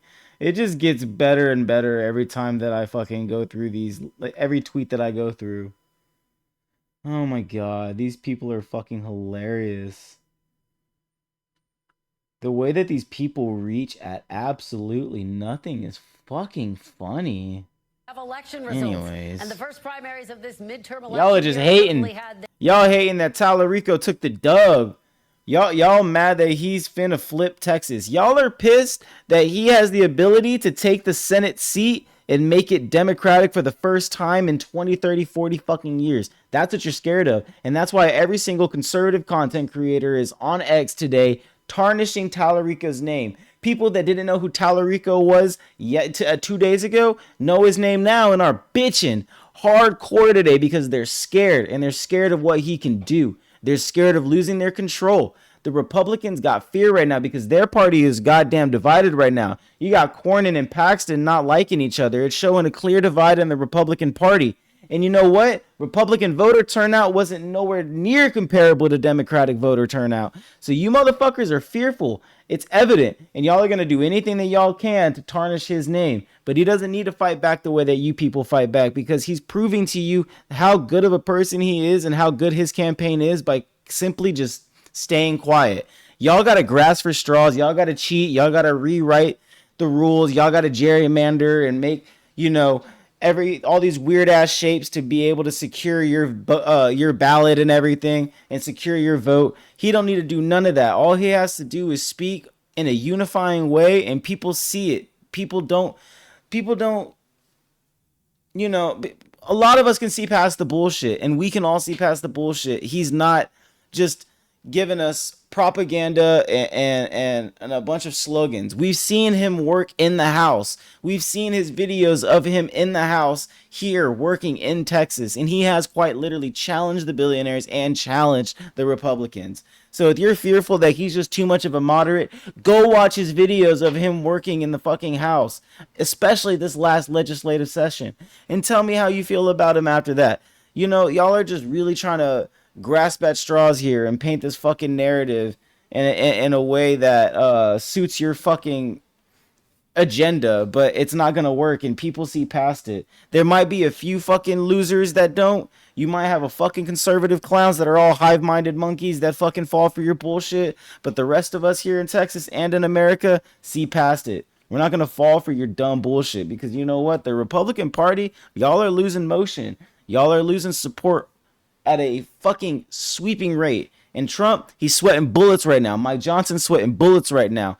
All of them. Stephen Miller. Every single person. Levitt. Fucking Noem. Bondi. Every single one of them. Bullets. Because they know that impeachment is around the corner. And especially if the Democrats sweep this midterm, they're going to impeach this fuck. They're going to make it harder for this administration to do anything, to achieve anything that the administration wants, and rightfully so, because right now we have a rigged system without any checks or balances. That's quite literally the whole point of having three different branches of government, is to have checks and balances. But when it's a loaded fucking die, when you have loaded bases the way that it is, of course you're going to get a home run every fucking time. Of course you're going to win every fucking time. Well, I mean, that's quite literally what it is. You set and rig the game so much so that you can win every motherfucking time. So it just doesn't feel fair. It feels like we need the midterms to flip the House, flip the fucking Senate, because we have to be able to hold these people accountable and get people in there that can ask the questions that need to be asked. Not all of these moderates and not all these fucking centrists that don't know how to fucking grow a fucking spine and have some nuts and hold people accountable. Their share of surprises and some confusion as well. The big story coming overnight with NBC News projecting State Representative James Talarico. Whoop, whoop, Talarico. Congresswoman Jasmine Crockett. Talarico. Nomination in the race for U.S. Senate. Crockett conceding the race. Talarico. Talarico, who has won more than 53% of the vote. Say it louder in the back for the bitch boys. Opponent yet. that are mad. I'm sorry. When you got James Talarico versus these two guys, of course James Talarico is going to win. I mean, seriously. Look at this shit. John Cornyn's old as fuck, been in the fucking Senate since 2002, and Ken Paxton is he's a fucking weirdo, bro. Not nobody here in Texas as Republicans like him. That's saying a lot. These fuckers here are mad corrupt. These people here are super controlling. They're like trying to push the nanny agenda here in Texas. And they don't even like Ken Paxton. They know Ken Paxton's an oddball. John Cornyn is not MAGA enough. So I would, according to some MAGA people, so I would prefer to see John Cornyn obviously beat Ken Paxton. And it seems like right here that would be the case, especially with a runoff election. A lot of people get annoyed with the fact that we're going to do this all over again. So they might just overwhelmingly vote for John Cornyn. That's going to be my hope. That's going to be my bet. I'm just calling it right now. But even if you got John Cornyn, when you got a young guy that's 37, of course, who's not going to go for the 37-year-old that looks like he can actually fucking talk the talk, walk the walk, and do what he needs to do? I'm telling you, we have to have a senator that is going to actually hold this administration responsible for their actions. I mean, god damn it, could you imagine a fucking Ted Cruz Ken Paxton ticket? Nobody wants that. Nobody here wants it. I would prefer it to be the way that it's been for the last couple of years and just have John Cornyn and Ted Cruz if that's going to be the case. Like, fuck that, bro. Ain't nobody want to see Ken Paxton have a voice in the Senate. That's too much power for a guy like that. Seriously, go look up Ken Paxton and just look at some history on this guy and some of the policies that he's tried to push. We don't need him in the Senate. Fuck that. He already has had enough power as the attorney general here in Texas. The last fucking thing that we need is this motherfucker here in the Senate having power and motion in DC. Fuck that, bro. Republican race between Senator John Cornyn and Attorney General Ken Paxton will advance to a runoff What on up, May 26th, nipple crusher? with neither candidate able to get to 50% last night. What up? President Trump, however, clearly not keen on Texas Republicans engaging in a bruising battle. Shout out nipple crusher. Saying today on social 87. media, he will be making his endorsement in the race soon. Appreciate the follow, homie. The candidate that I don't endorse to immediately drop out of the race. That post coming after both Republicans ripped into each other last night. I've worked for decades to build the Republican Party, both here in Texas and nationally. I refuse to allow you already know what's going on. How do you feel about all this shit, man? How you feel about the Iran war, man? What you think? You think that everything we've worked so hard to build over these we should be there? Or you think that it's not America's business? John Cornyn has turned his back on us for too long. Trying to run a poll here, man. Trying to see how the people feel. And pushed amnesty while our country was being invaded. For too long. Look at this shit, man. These fuckers are fucking divided. He's literally saying, yeah, Ken Paxton sucks. Supporting the Democrats' lawfare against the president. Steve Kornacki joins me from his home away from home, the big board. Steve, great to see you. So you and I were up late last night. Hope you got a few hours of sleep. Tell us how he did it. How did James Talarico pull off his primary victory? And what does that tell us? I'll tell you how he did it. He fucking worked his ass off, man. When you're able to speak to the people and actually like spread a message that can appeal to the pathos, to the emotion of the constituents of the state, then you're going to win them over every fucking time. I'm not saying that Jasmine Crockett wasn't like a good candidate. She was a good candidate. You know, she's great in the House. You know, she's loud, she's proud. You know, she's able to ask the questions that a lot of the other fucking people in the House are not going to ask, just due to the fact that she has that, what's it called? Lawyer experience. So I do like the fire of that, but Texans, especially like being here in Texas, they're not ready for that. And they're afraid of change, man. And Texas is still a little old school. So when you got this moderate 37-year-old pastor, who, was a school teacher and appeals to the middle class here in Texas and speaks a message about unification and about anti-corruption and holding people accountable for their actions, of course he's going to win the hearts over of Texans, because that's quote unquote what Texans are supposed to be about. Not supporting all of these corrupt politicians that are out here doing heinous things to kids and, getting themselves rich off of the backs of everyday Americans like me or you. You know what I'm saying? Let's see. But the 50-50, but what I do know is that we definitely coerce in the war. When I say we, I mean the Republicans. Yeah, definitely, man. I have no problem with us going to war. If he had gone, if you go through Congress and they're okay with it, or even if it was just a simple military operation, they're like, hey, we're gonna go do, Osama bin Laden, bada boom, bada bing, we're out. Then fine. If it's America's choice to do so. But I think that a lot of Americans right now, where they're frustrated, especially after a lot of, the shit that was pushed last year about Israel, a lot of things that they did in Palestine, a lot of Americans are overwhelmingly not in support of Israel and don't like them. We're not really like pro-Zionist and everything like that. I mean, me specifically, I don't support Israel and what they do. I'm not a big fan of Israel. And I, for one, don't want American soldiers dying in the Middle East for Israel's cause. If they want to go fight their war, let them go fucking fight it. That's what I gotta say. And I don't want to see people like me or you or any family members that I have that serve dying for fucking Israel's cause. Let fuckers that are living in Tel Aviv go fucking do that shit, man. Not people over here. We got more issues to worry about here at home, dude. You know what I'm saying? We quite literally got people so divided that they can't have a simple debate without the possibility of fucking shooting each other. That's how things have gotten bad. I say this all of the time, that having conversations and debates in America is the most important thing. Americans, time and time again, have, historically been the most violent citizens of any nation ever. So the second that we stop talking, man, we start fighting, and that's the last thing that we need. And I mean, at least this allows us to be unified in the idea that we feel like Israel pushed us into quote unquote a war. You know what I'm saying? That nobody wanted us to fight, because, dude, I don't know. I became very knowledgeable in all of the bullshit that Israel has been doing over the course of the last, I don't know, 40, 50 years in AIPAC and all of that shit, probably over the course of the last 6 months. And the last thing that I wanted was for, us as Americans to be fucking fighting for them. I don't know. I was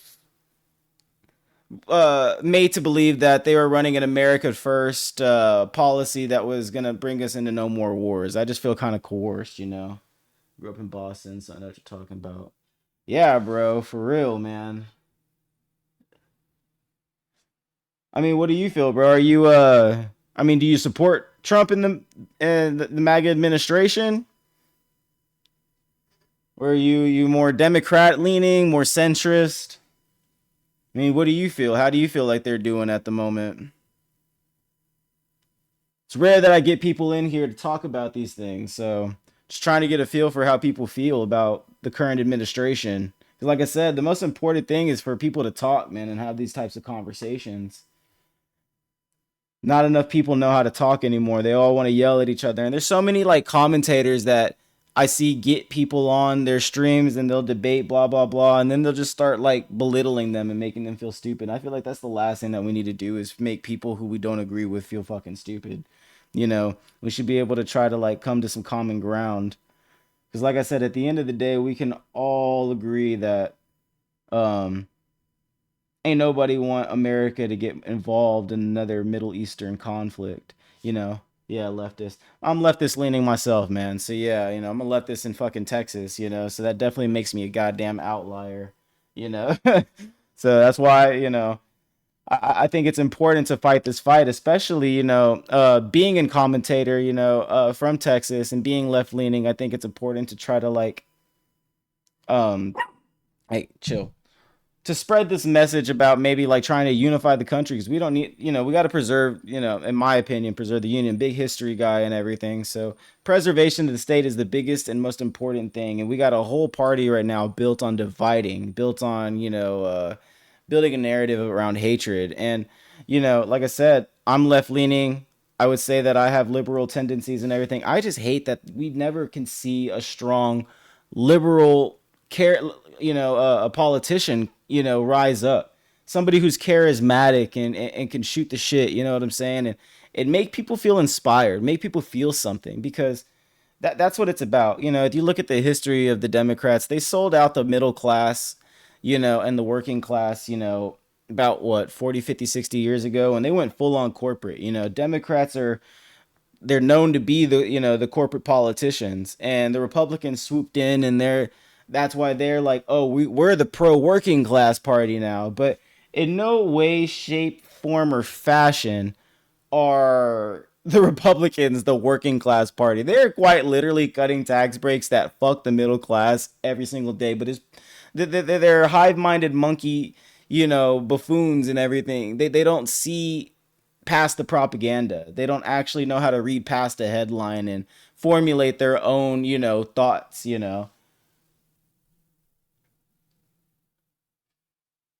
I would say Obama. You would say Obama, what was the last, was a good president? Sorry, I tend to rant, so. Oh, man. Play this video. Yeah, man, I really, yeah, Obama, yeah, Obama was charismatic. My bad, bro. Yeah, he definitely was, man. He had the sauce, bro. I mean, dude. This is the president that you had the whole Republican Party talking about. It was a scandal that he came out in his baller ass tan suit, bro. He definitely had the swag, bro. And that's why Republicans could not stand him, and they couldn't fuck with him the entire time that he was able to run for president. That's why the American people loved him. And yeah, he had some questionable policies and everything. I was a little too young to really be involved with Obama's, administration. My first election to vote in was Trump and Hillary, so 2016. So that's when I was like 18, 19. So of course I was, raised to be pro Obama and everything, but I didn't know much about his policies and everything. And like I said, yeah, he had some questionable ones, but at the end of the day, he was a great president. He was a really, really good president, and he'll probably go down in 100 years as one of the great presidents of our times of history, right? And that's why you see the Republicans time and time again try so damn hard to shit on Obama's name. And like I said, no way was he perfect, but he was a goddamn better president than Bush, than goddamn Clinton, than fucking Trump, than Biden. You know what I'm saying? Like, how do you go from a democratic, charismatic leader like Obama to the next democratic president being Biden? You know what I'm saying? Biden was just slow. Biden had no sauce as much as he wanted to. Maybe young Biden, I've seen some videos of him when he was young. Maybe if young him had ran for president, then sure, maybe he could have talked circles around people and been that guy. But he wasn't. And that's why I'm really hoping, man, in 2028 that we see somebody that just has the sauce. And, I haven't seen anybody that is like on my radar yet. Being in Texas, I liked Talarico for the last 2 years to maybe be that guy to go do that. Of course, he's too young in my eyes to run a presidential ticket. And I don't know if he would win a presidential ticket, but we need somebody who can appeal to the emotion, I would say, of the people like he's able to do, with a little bit more fire, just with a little bit more charisma. That's what we need in this country more than ever. And I think that's also, like I said, why Crockett lost, was just because she's known to be the firecracker, right? To be the person that's going to hold them accountable in a loud way. And maybe people of Texas were just not ready for that. Maybe for that to be as a senator. And Republicans, they endorsed Jasmine Crockett. They wanted Jasmine Crockett to win. And that was because of the fact that they knew that James Talarico would be an even more threat to the to the entirety of the election. Because look at last night. I mean, I saw like 1.6 million people voted for him, and only 800,000 voted for Cornyn. 900,000. Come on, dude. He's got it in the bag. And if he absorbs the 1.2 million votes that Crockett had, I mean, come on, dude. Ken Paxton only had 800,000. So those two combined doesn't even add up. So, I mean, he's easily, by far, he's going to take it. I already am projecting right now that James Talarico is going to win the Senate race here in Texas and flip Texas blue for the first time in, I think this is since Lyndon B. fucking Johnson had the Democratic seat. The Democratic Senate seat. And he immediately ran for vice president with Kennedy when he took the Senate seat. So here in Texas, we have just been, ran by the red for years. My entire life, I was born in 1996. We have not seen any type of blue representation on a bigger, like, executive level ever, like, in my whole life. So it would be extremely exciting to see somebody who can hold Ted Cruz accountable, and like I said, maybe Crockett could have done a great job. I'm not saying that she wouldn't. There's a lot of people, that'll take that rhetoric and think that I'm anti-Crockett and don't think that she could do a good job. I think that if she had the ability to speak to the pathos of people the way that Talarico could have, Crockett would have been a great choice. But because she couldn't, that's why I don't think that she was able to advance the way that she wanted to.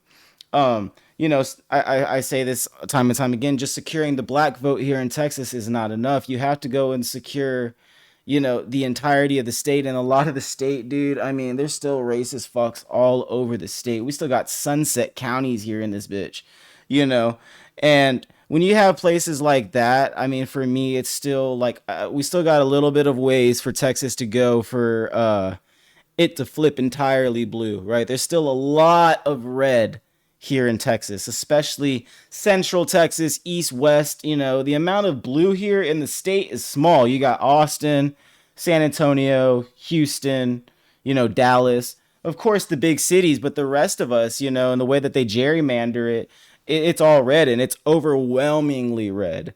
So somebody like him, he's scary to the Republicans because he looks like a Republican and he can speak like a Republican, and the Christian, narrative that they push, and he'll actually, be able to hold them accountable and show that they're just posers, right? That they're not actually about what they preach, that they're not real Christians. Because Christian nationalism is what the Republicans use to spread their hateful rhetoric or justify, their policy.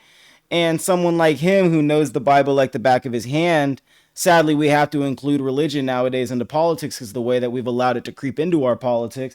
He can hold them accountable, like, hey, no, that's actually not what it said. You're taking it out of context. Because just like, with clips and everything, like we see here, people clip things out of context. What you say, people take the Bible out of context all of the time to justify their stupid fucking beliefs or their narratives or whatever agenda and policy that they're trying to push.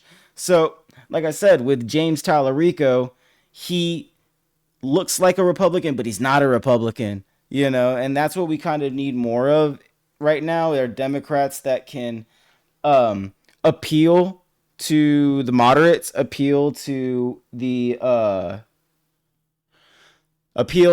Republican Party, who are not so much like, they're more central leaning. They're like, oh well, I'm Republican, yeah, by the way that I'm registered, but I'm willing to go either way if the candidate's a good candidate, which I think most people should be. Most people should be in the middle and being like, well, yeah, I'm a Democrat, but if I'm given two options and obviously the Republican one has way better policy and is a better candidate for everybody and for, my community, then by all means, let's go with them. I don't treat politics like a sport or sports teams. I don't idolize politicians.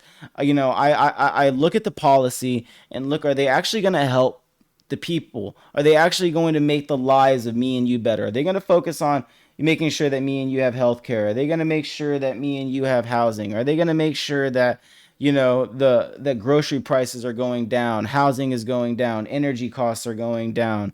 I'm tired of presidents or politicians and everything that just want to fight a bunch of motherfucking culture wars.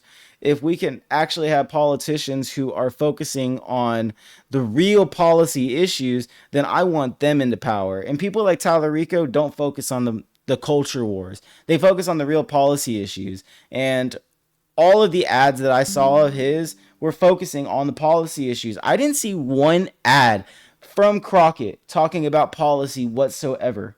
I think she just ran on the fact that people knew her already, didn't run on any advertising, ran on the fact that she knew that she secured the black vote. But there was no policy. Even at the debate, she was only able to attest to the things that she's voted on in the House, not actually talking about what policies that she would support and what she would do in the Senate. She's just like, well, let my work show for me. And that's great and everything. You can, say, let my work show for me and everything, but you didn't, you avoided, that feels like you're avoidant to the question. It feels like, do you actually have any policy ideas? Or are you going to get up there and just speak about culture wars in the same way that the Republicans do? So, like I said, I don't know. I feel like that's why he was a stronger candidate. What do you think about that one lady in South Carolina that is a Dem that ran as a Republican? Is it Mia McLeod? Let's see.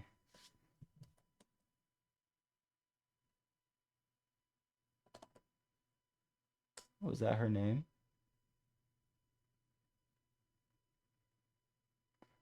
Let's see.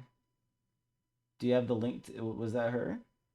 Do you have the link, chatter? Bianca Rosalie, do you have the link to the video? So I'm not over here just like looking it up. Let's see. Mia McLeod. Would you say South Carolina?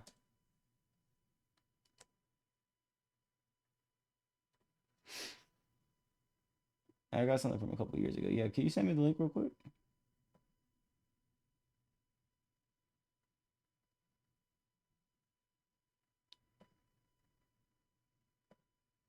I did hear about her. I did. Yeah, I was seeing that her area got gerrymandered so much so that she had to end up there's just no way that she was gonna win running as a Democrat. So she decided to run as a Republican, and see if that could get her through. I didn't check on that yesterday. I meant to. There was just so much going on with these midterms last night, that I was already overwhelmed with the James Talarico, and Crockett race and everything else that was going on here in Texas. Let's see.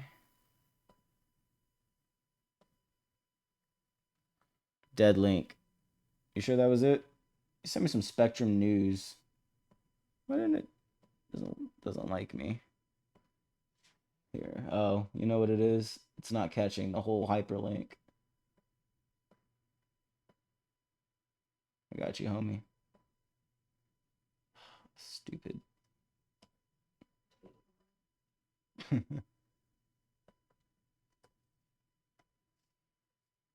Let's see if that does it. Still didn't do it. Damn. All right. I don't know. Why don't you look it up for me real quick, chatter? Kate Barr. Oh, her name's Kate Barr.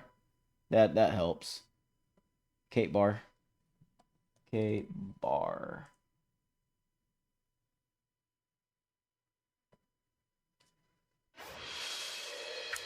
Welcome back. In 2023, we profiled a North Carolina Democratic State Senate candidate, Katie Barr, who knowingly ran an unwinnable race to make a point. Her campaign was a form of protest after earlier that year, the North Carolina Supreme Court ruled that yeah, I need to look up the results of this. Kate Barr results legislature to redraw the maps in their favor. Well, Barr is back. In Tuesday's primary, North Carolinians will see her name on the ballot, this time challenging Republican Representative Tim Moore for his seat in the Charlotte suburbs. NBC's Gary Grumbach has more on the Was it Charlotte? Damn, she lost. That sucks. I mean, it's a smart idea. I've thought about it before of creating this whole personality of an ex-MAGA supporter and shit. And coming out and being like, well, Trump failed me.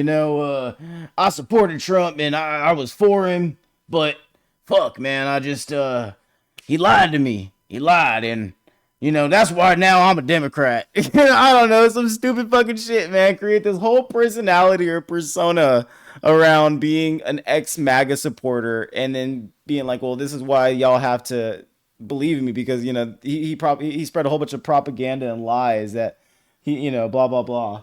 He said, oh, I live in North Carolina. We got gerrymandered hard as fuck. Did y'all really? Yeah, that's what she was talking about here in this video. That's why she was saying that she had to run as a Republican. Like I said, I thought to do the same thing. That's been my biggest thing, because I've considered getting into politics within the next couple of years. And I'm like, do I run as a Democrat? Do I run as a Republican? Running as a Republican seems like the stronger thing to do in Texas, but it goes against like what I actually represent. But dude, if you saw I'm going to show you what my district looks like. Like, cause I live in Dallas, man. So let's see, Texas District 32. Yeah, I live in this district, bro. So I mean, just weird shapes, man. I mean, like, this shit doesn't even make sense. Like, for me, I really feel like things should be on a goddamn grid system, dude. Like, this don't make sense. This is, I mean, I know you don't probably know much about Dallas, but like right here where my mouse is, where this little stretch of line is, that like splits like where SMU is and all like Highland Park and like where all the money is in Dallas, basically. This is, and basically they're just splitting the poor side from the rich side. And I mean, you see that even in like the cities that I grew up in. I mean, I grew up in a little town called Mansfield, Texas, one of the last towns to desegregate in the entire fucking country. But when I went to school, you would definitely see just their little gerrymandered maps just for school, bro. I mean, you would have the center where the country club is as a little tiny sliver of the district that goes to Mansfield High School, while all the surrounding areas are these huge, large, weird shapes that they send to the other schools, right? The quote unquote ones that are multicultural, right? Because the middle one in the middle of Mansfield or whatever is just a whole bunch of white fucking people. So like I said, this shit don't even make sense. Who won in Texas District 32 yesterday? I meant to look that up. Was it Julie Johnson or was it Allred? I doubt that. Let's see. Maybe I'm tripping. 32.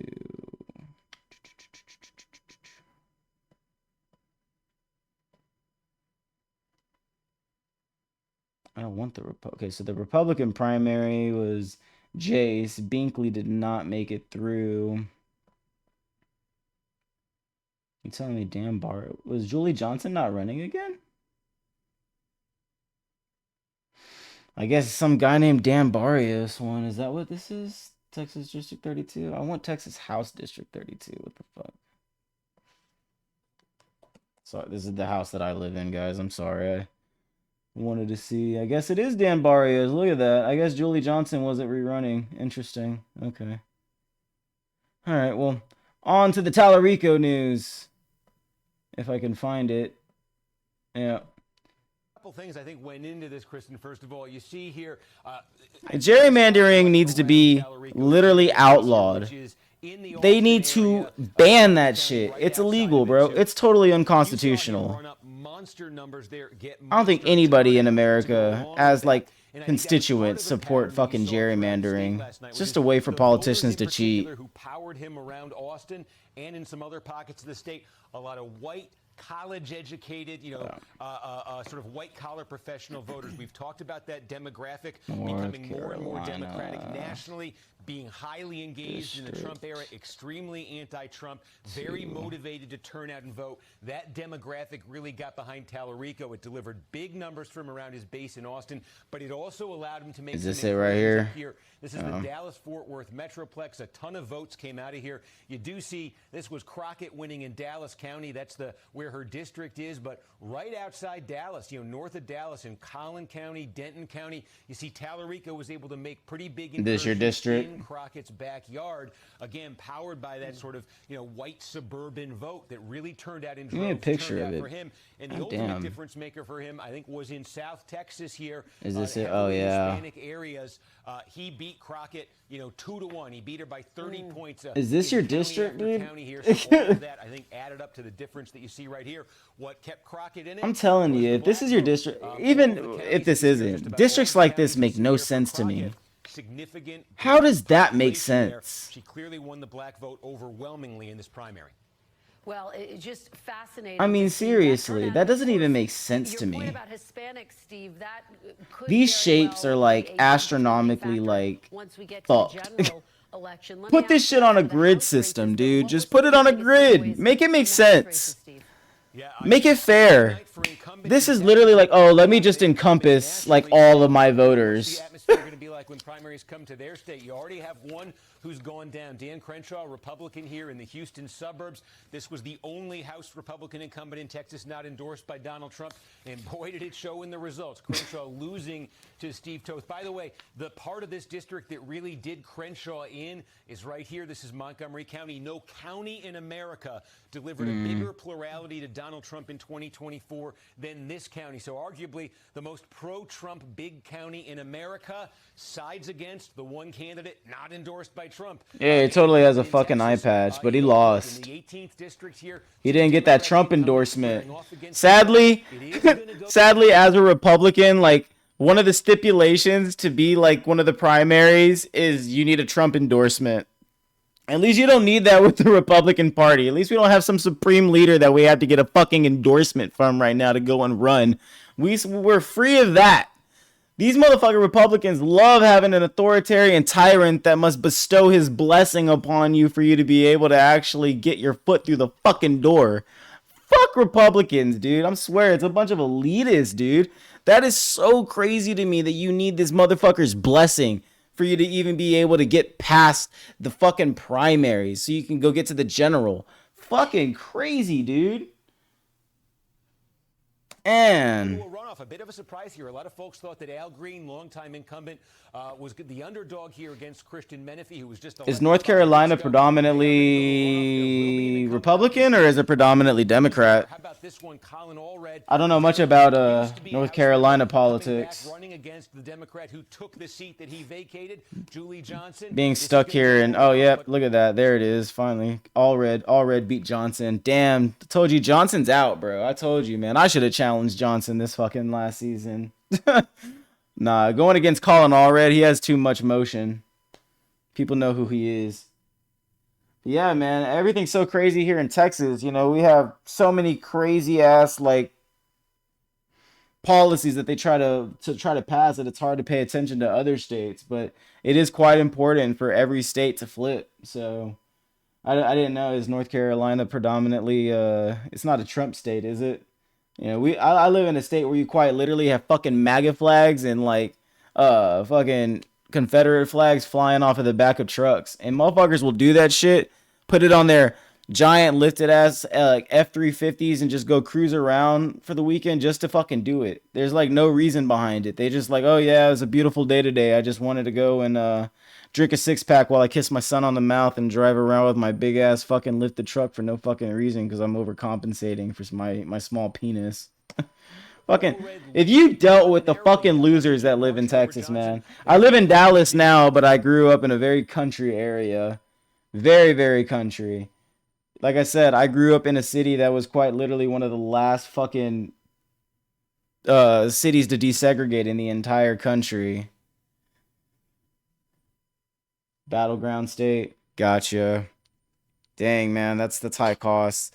I wish that Texas was a battleground state. I think we're getting there, man. I think within the next couple of years that Texas might actually be one of those states that can flip either way. You know, especially with the over influx of people that are moving here. We got a lot of people from the East and the West Coast coming here. It's not just old traditional like Southern values anymore. So, you know, it'd be great to have a state as big as Texas that has so many electoral votes be able to also be a battleground state that can flip either way. And I think that's what Republicans are so freaking scared of, is that if the midterms prove that we can have like some Democratic wins, what does that say for 2028? You know, that scares the absolute shit out of them because, I mean, if you win Texas, I mean, let's just be real. If Texas flips red or blue, if it flips blue, then I mean, we know that the Democrats are going to win. And that's just something that's fucking unheard of. I mean, that would make fucking history. Especially because, like I said, it's been ruled by the Republican cartel for like the last fucking 40 fucking years, man. I have never seen in my entire life any other type of representation in the main, executive parts of Texas representation or politics, right? Lieutenant governor, governor, attorney general, blah, blah, blah. I haven't seen a Democratic one at all my entire life. And, it was fine for a while. It seemed pretty calm, like, as a kid. But now these motherfuckers just want to impose rule on rule on rule on us. And this shit is ridiculous, bro. Ridiculous. People just quite literally, like, want to be told what to do. I'm like, bro, I thought this was supposed to be the state of freedom, not the state of fucking control. North Carolina votes red for presidential elections before local elections that split between Republicans and Democrats. Damn, bro.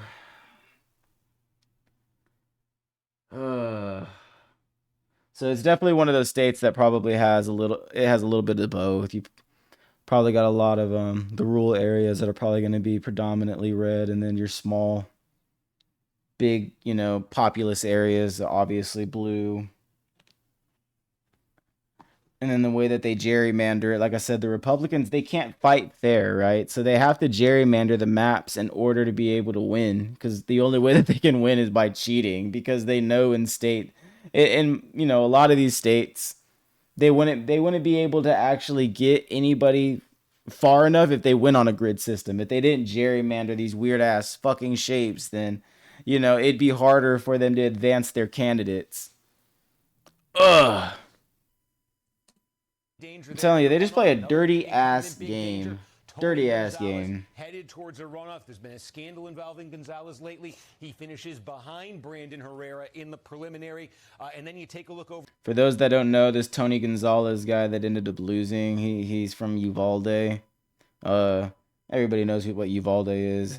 Big ass mass shooting a couple years ago. Anyway, this motherfucker was having an affair with one of his secretaries or somebody who worked for him, right? And one night he texts her and he says anal, and that night she commits suicide by setting herself on fire. She sets herself on fire. Who commits suicide by setting themselves on fire? So he's got this whole scandal going out around him right now. So obviously he didn't advance his incumbent. I guess that means he advances. Is that what that is saying? I don't know. Anyway, piece of shit ass motherfucking Republicans. That's what these motherfuckers do. These people protect people like that. That guy right there is not a good guy. People like that don't need to be in power. They don't need to be in politics. They don't need to be representing people like me and you. You know what I'm saying? We need people who are actually going to hold corrupted individuals accountable, who are going to check power once power becomes too powerful. And I don't know. I just feel like I don't know when it was okay to be. Never mind. I was gonna say I don't know when it became okay to be corrupt as a politician, but I think that American history, bro, it's quite literally been like the stipulation, the requirement to be corrupt, to be a politician. We haven't had a lot of history of not being corrupt.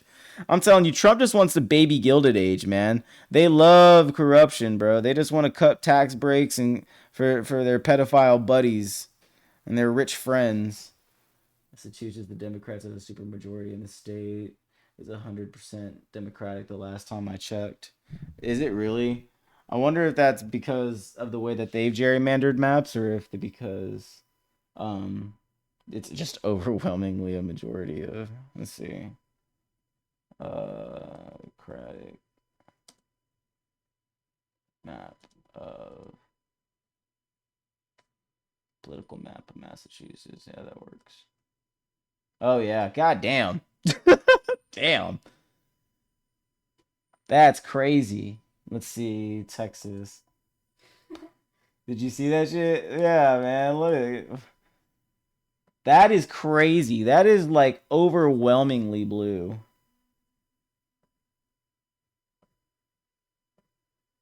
Yeah, Republicans ain't winning shit. Yeah. I've never been to Massachusetts, but a lot of those East Coast states, right, I think are predominantly always going to get the blue vote. And then states down here like Texas are always like fucking red. I mean, look at this shit. This is what I mean, how we're like very much blue here, man. And you better believe that everywhere where you see red, motherfuckers are flying Confederate flags, bro. Yeah, I mean, you guess, like I said, you got these blue areas. South Texas is, predominantly Hispanic, so yeah, it's pretty blue. El Paso over here is pretty blue. Along the coastline here, wherever you got like Houston and shit, that's blue. Dallas, Fort Worth area is kind of blue. Yeah, Dallas is blue. Fort Worth is leaning bluish. The rest of the state's overwhelmingly red. And that's why they're scared of losing control. They don't want Texas to flip red. What does Texas have? Like 40 fucking electoral votes? Valerie Foushee, two-term incumbent. She is ahead by 1,200 votes, 1%. Oh, yeah, there's North Carolina right there. Sanders-backed progressive insurgent. Scattering of votes left here. You see, we don't have a check. Damn. We haven't called it yet, but Foushee may have done just enough to survive there, but certainly not enough. I was seeing that Foushee was like pro like AI, data centers, and very much the corporate Democrat choice, and Nita Alam was basically everything else that Foushee was not. Yeah, see, Foushee's corrupt as fuck. And yeah, I was seeing last night, I was watching that one, and from what I was hearing, everybody wanted Alam to win.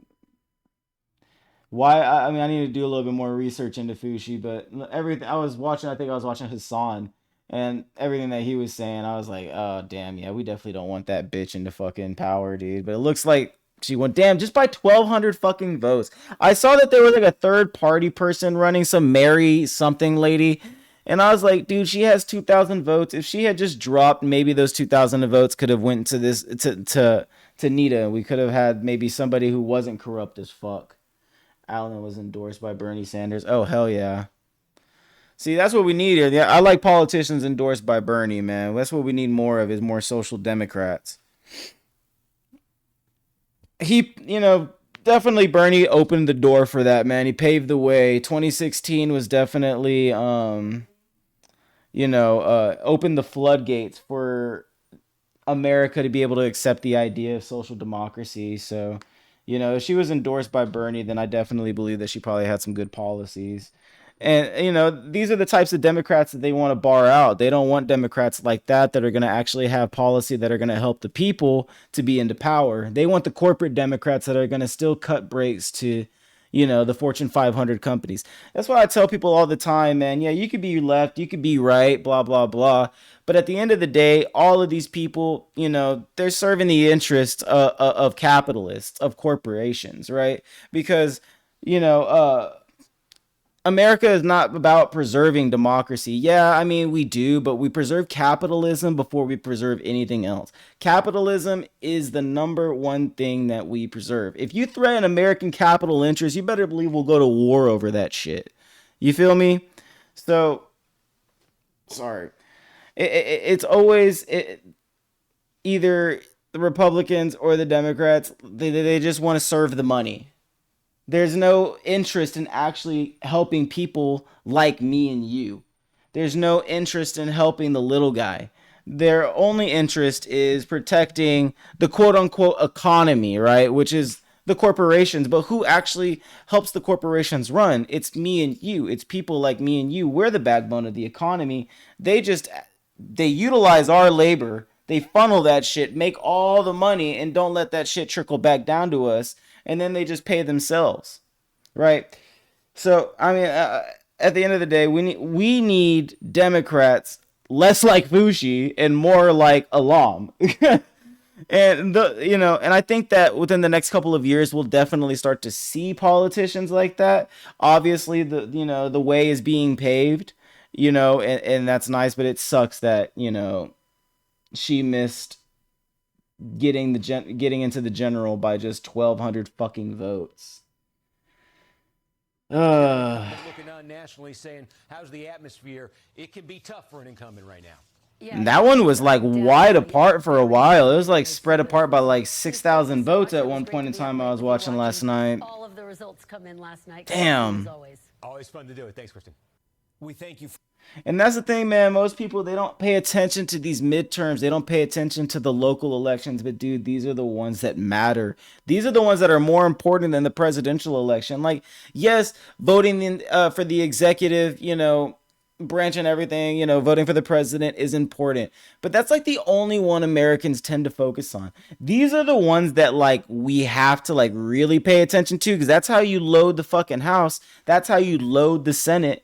And, not enough people, get out. Not the word doesn't get out, and advertising is expensive. Campaign is expensive, or just the message wasn't, got across. It wasn't, they didn't get it across to enough people. What I don't understand is, how can you claim to be a Democrat and support a corporate Democrat who you obviously know is corrupt? Like, I obviously got my homie Nipple Crusher in here saying that that Fushi's corrupt as fuck. So he's obviously a liberal who can see that and is like, yeah, the other candidate is a better candidate. Yeah, you still got 60,000 hive-minded monkey motherfuckers that are like, no, I'm gonna go Fushi still, because I'm, and I, what it is, bro.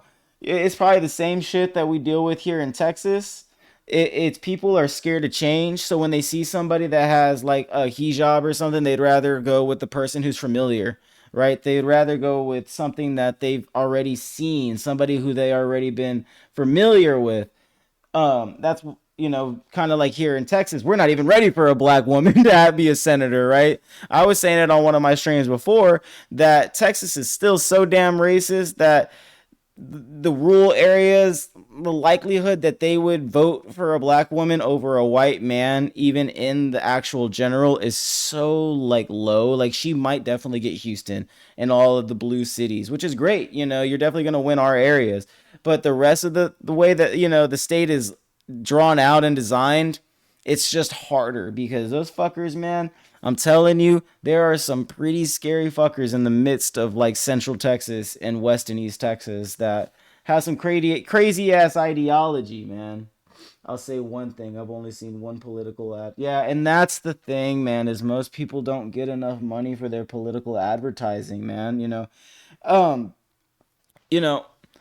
I feel like if you're going to run for politics, you should definitely start building your presence up like a year or two before you actually start, or the campaign, right? At least with like Talarico, I was paying attention to his social media for the course of the last 1 to 2 years, right? So he was already at least starting and had some kind of following, and then announced the Senate campaign. And then that's why I think he was able to get a little bit more traction, is because people that are playing the old way of politics, just buying out a cable ad, and not focusing on TikTok, on things like Twitch, Kick, Rumble, wherever the fuck you want to live stream, YouTube, Instagram, Facebook, whatever. Focus on every social media platform that there is, their advertising tools, and utilizing those things to boost your campaign, instead of focusing on just putting signs outside while people drive by them and actually they just see a name. They don't actually put policy to the name, right? They don't actually put a voice to the name. People are visual.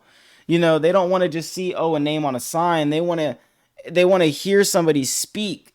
They want to put the face to the policy, like I just said. So it's all about a matter of money, bro, because campaigning is expensive. It's so fucking expensive. When you don't have donors, like, it's hard to beat the person that has more. But I will say this, to only be off by 1,200 votes shows that she probably didn't need to put she just needed to put a little bit more into her advertising, and maybe she would have won over just 1,200 more people that had voted for Fushi. You feel me? And if you're not, that's why I said, if you're not gonna vote, sorry guys, I've been going for a minute now, 2.5 hours. If you're gonna run a campaign, build your presence. And A lot of people, my way, if I would run politics, I would do exactly what I'm trying to do now. It's start with a Twitch stream and speaking to the people daily, even if nobody's watching in the beginning. Who gives a fuck? Start building your presence, start getting your voice out there and giving people stuff to watch, and giving things, for people to go back to and reference. Because if you just try to come out of the blue, out of nowhere, people are going to be like, it's just going to be that much harder whenever you're trying to get shit off the ground. You know how hard it is already to build a following? It is extremely difficult.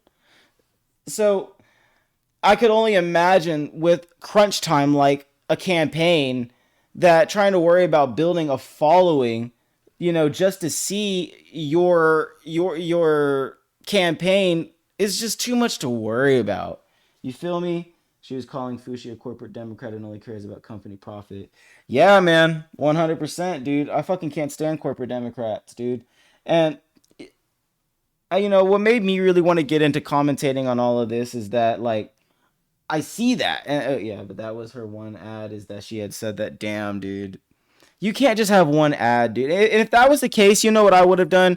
I would have been doing like social media ads on a daily basis, putting videos out on a daily basis, talking about policy on a daily basis, calling out my opponent on a daily basis, and really trying to just get it out there. You can't put one message together and super pump it and expect people to be like, "Oh yeah, you know what? She's got a point. I like that lady." No, you have to have it only helps you when you have a ton of content already there for people to see and be like, oh yeah, this person's got a point. It's advertising without having to pay for it. Think about it. If you build, say I wanted to run for, a fucking House seat in 2 years, and I build this social media account for 2 years.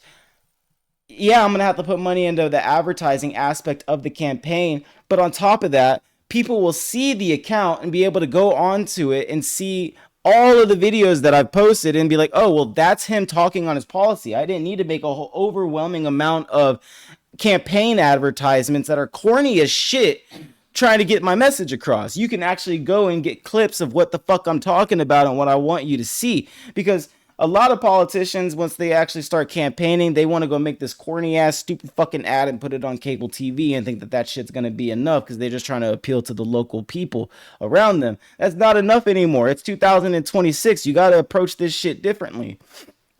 And we're tired of seeing motherfuckers that are clowns that are just feel scripted, that just feel like they're pumping out a bunch of slogans. We want people that are actually out here putting in the work and actually commentating on the real issues and speaking on real fucking policy. Let's see. My homeboy Nipple Crusher got me a link in here. Let's see.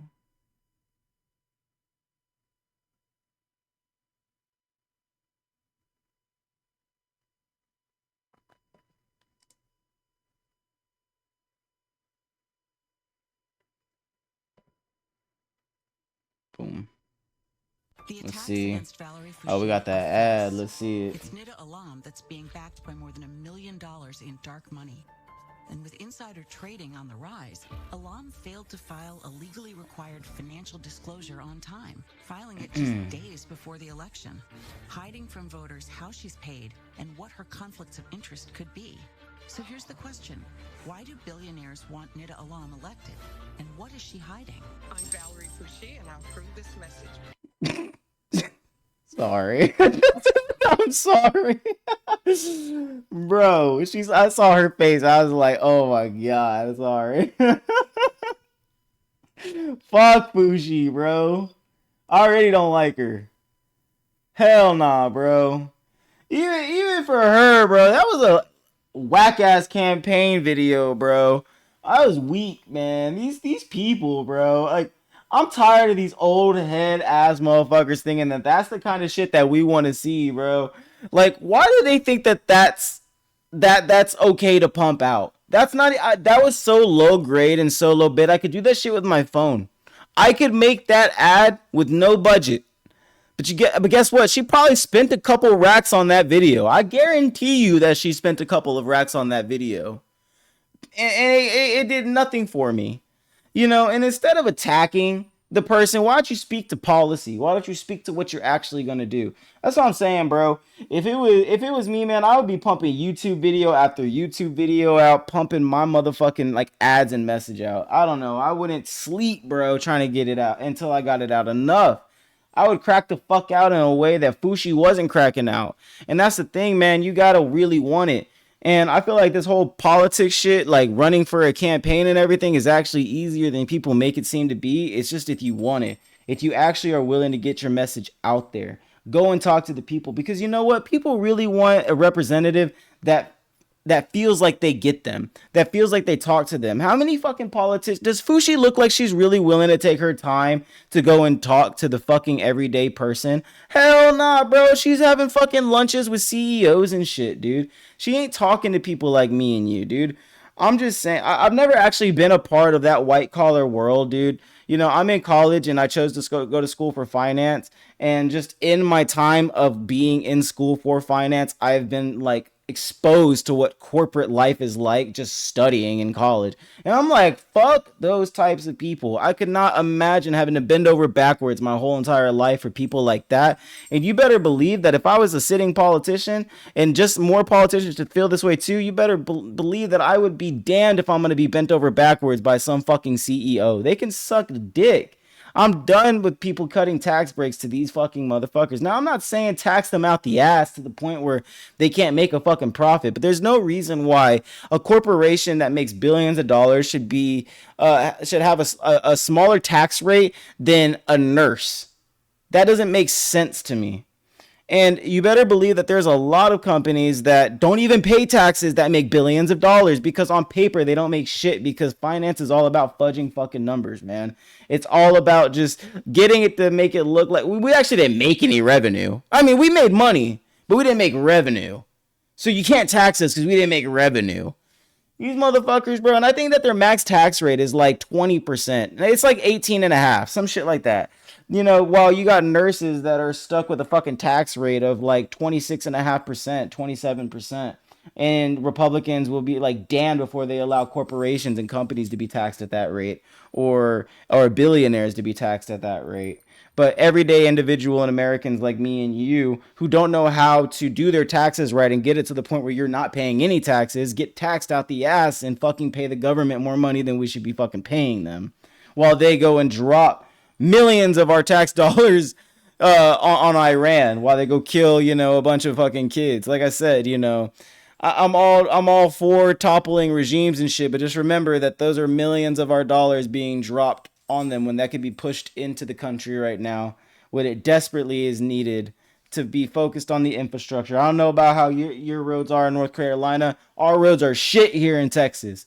Motherfucking potholes will fucking destroy your car here in Dallas. The roads are nasty. Where's the government funding to fix the infrastructure in the roads? Why are our cities looking like why are they looking less advanced than Chinese cities? That shouldn't be that way. You know what I'm saying? You know, you got all this propaganda, you know, making it seem like China this and China that, and you know, they don't want us to. They want to be greater than China. Why are we allowing them to be technologically more advanced than us? Why are we allowing them to, you know, teach their kids higher level education and give them the skills necessary to be successful, while we are gutting it and trying to privatize it? So, you know, people who have money are only able to give their kids accessible and a good education, right? Because that's really what it is. All while government corporations are poverty max. Yeah, fuck yeah, dude. You know, and they're making more money than ever on a daily basis. They'll make more money than we'll ever touch in our fucking lives. The trickle down economics are not trickling down anymore. They're not helping us out anymore. Wages are stagnating. I say this all the time, man. Capitalism's great. I love capitalism. You know, I like social democracy. You know, because I don't feel like communism in its purest form actually is a viable fucking philosophy. Doesn't seem. I don't think it'll work. You know, it seems a little bit. It'll always slip into authoritarianism in my eyes. So yes, the only thing that we really have is capitalism. But capitalism has stages. You know, what kind of capitalism do you love? Do you love, like, you know, 1880s capitalism where there was like child labor and, you know, corporations that were also fucking wage maxing the fuck out of us and taking advantage of us, so much so that we had to have antitrust laws and anti-monopolization laws put into place so these people could not take advantage of us anymore? Are you talking about social capitalism, like the 1950s, the golden era of capitalism that people, you know, dream, they are reminisce about so much, that they're so nostalgic about? That's social capitalism. Or oligarchic capitalism like we got now, where the corporations basically have absorbed all of the nation's wealth while me and you have nothing. While companies like BlackRock literally do nothing, make nothing. They just absorb, they take all of the retirement accounts, all the 401ks of the people that they represent. So probably, you know, millions of people. I know it's almost $17 trillion of wealth that they manage, of retirement funds, of America's retirement fund that they manage, 17 trillion. It's their money. They take basically all of these accounts, and because they manage it, you now no longer get the single representation. BlackRock gets your representation because they manage your 401k, and then they can go and put whoever they want on the board of their representatives at all of these companies to make decisions in favor of BlackRock, Vanguard, State Street, or whatever fucking politician wants to do so. It's all because they have a national vision. So. Yep. 100%, man. 100%. Every time that you see a politician that goes against, you know, the grain, right, that doesn't play ball the way that the corporations want, something happens. And that's why I say that the corporations really do run the world. I mean, run the country, right? I mean, time and time again, I mean, you've seen countries do pretty heinous shit at the cost of the corporations, because we're protecting corporate interests. We're protecting capital interest. I mean, let's be real. The economy doesn't work if we don't protect capitalists or capitalism itself, right? I mean, that's quite literally... Hold on, let me pull this thing out. I need to pull my chat out.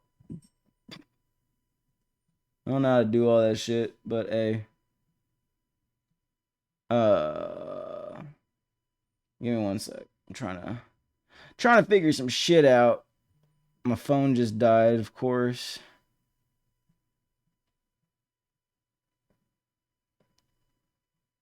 Horrendous.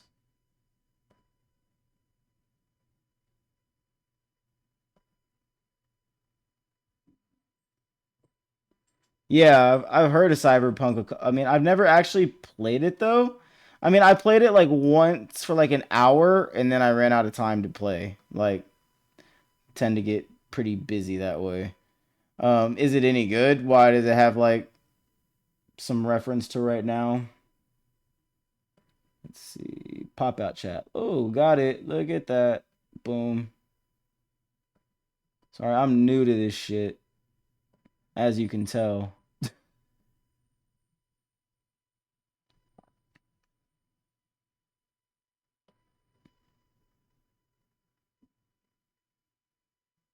Oh, is it really? Damn, bro. I didn't realize that. I mean, yeah, I mean, dude, I mean, if you watch any type of like cyberpunkish futuristic world type of like game or show, it always leads to the corporates taking over the world. I mean, late state capitalism is quite literally corporatism. It's when the corporations absorb all of the power, all the political power. And that's what we're seeing right now, especially with the rise of technology and things like AI, right? I mean, that's what's like so scary, is that we see these tech billionaires weaseling their way into politics now. And it's scary because if you don't do what they say, what will happen to you? What happens if the politicians don't create the data centers?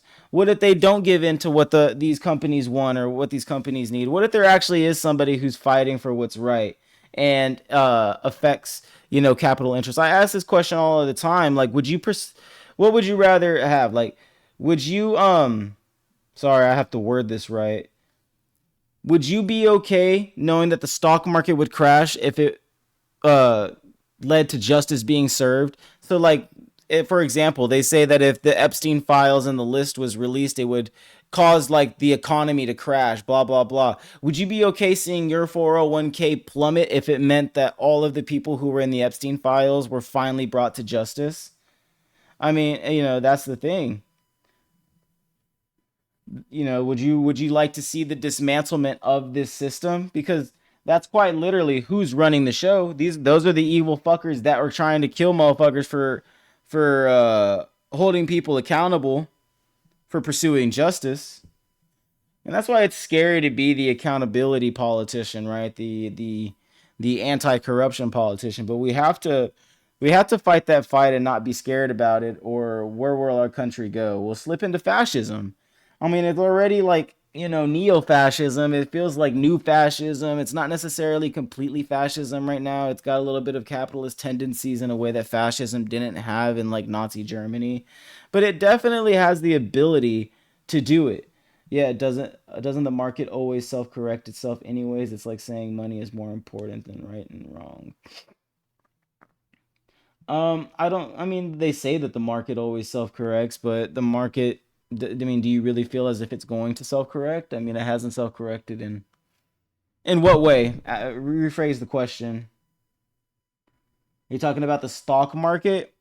Oh, you're talking about, will the stock market recover after the pedophiles are arrested? Yeah, I would say so. I would say that you would just take a little hit for a while. Like, I mean, that's the thing. I mean, yeah, with 401ks, you're not even expecting to pull that shit out until you're like 55 and a half. So like, what's the big deal if, per se, your 401k crashes a little bit today for justice to be served? I'm cool with that. Yeah, no, it's not going to be forever. It would just be temporarily. It may be a year, 2, 3, you know what I'm saying? I mean, but it will recover as long as you don't pull out the money, then you didn't take the loss, right? I mean, at the end of the day, for me, I'm so poor that if the stock market crashed, I would pump more money into that bitch.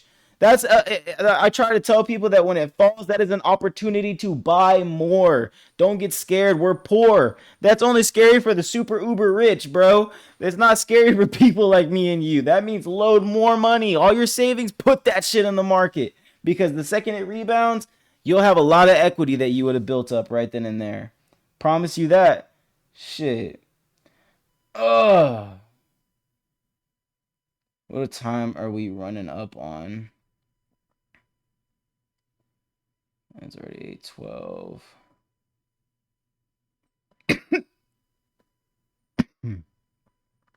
Excuse me. All right. But yeah, man. I think that being said, you said what? I can't hear you. Oh yeah, 2 viewers. I'm probably gonna hop off. I'll probably hop on again tomorrow. I don't have anything to do after I get out of class, so there's plenty more to talk about. I wanted to talk about a lot more tonight, but I still gotta take a shower. I got some homework and stuff to do. But yeah, man. That being said, man, hey, bro, thank you for hanging out with me. Bianca Rosalie, appreciate you hanging. Oh wait, hold on.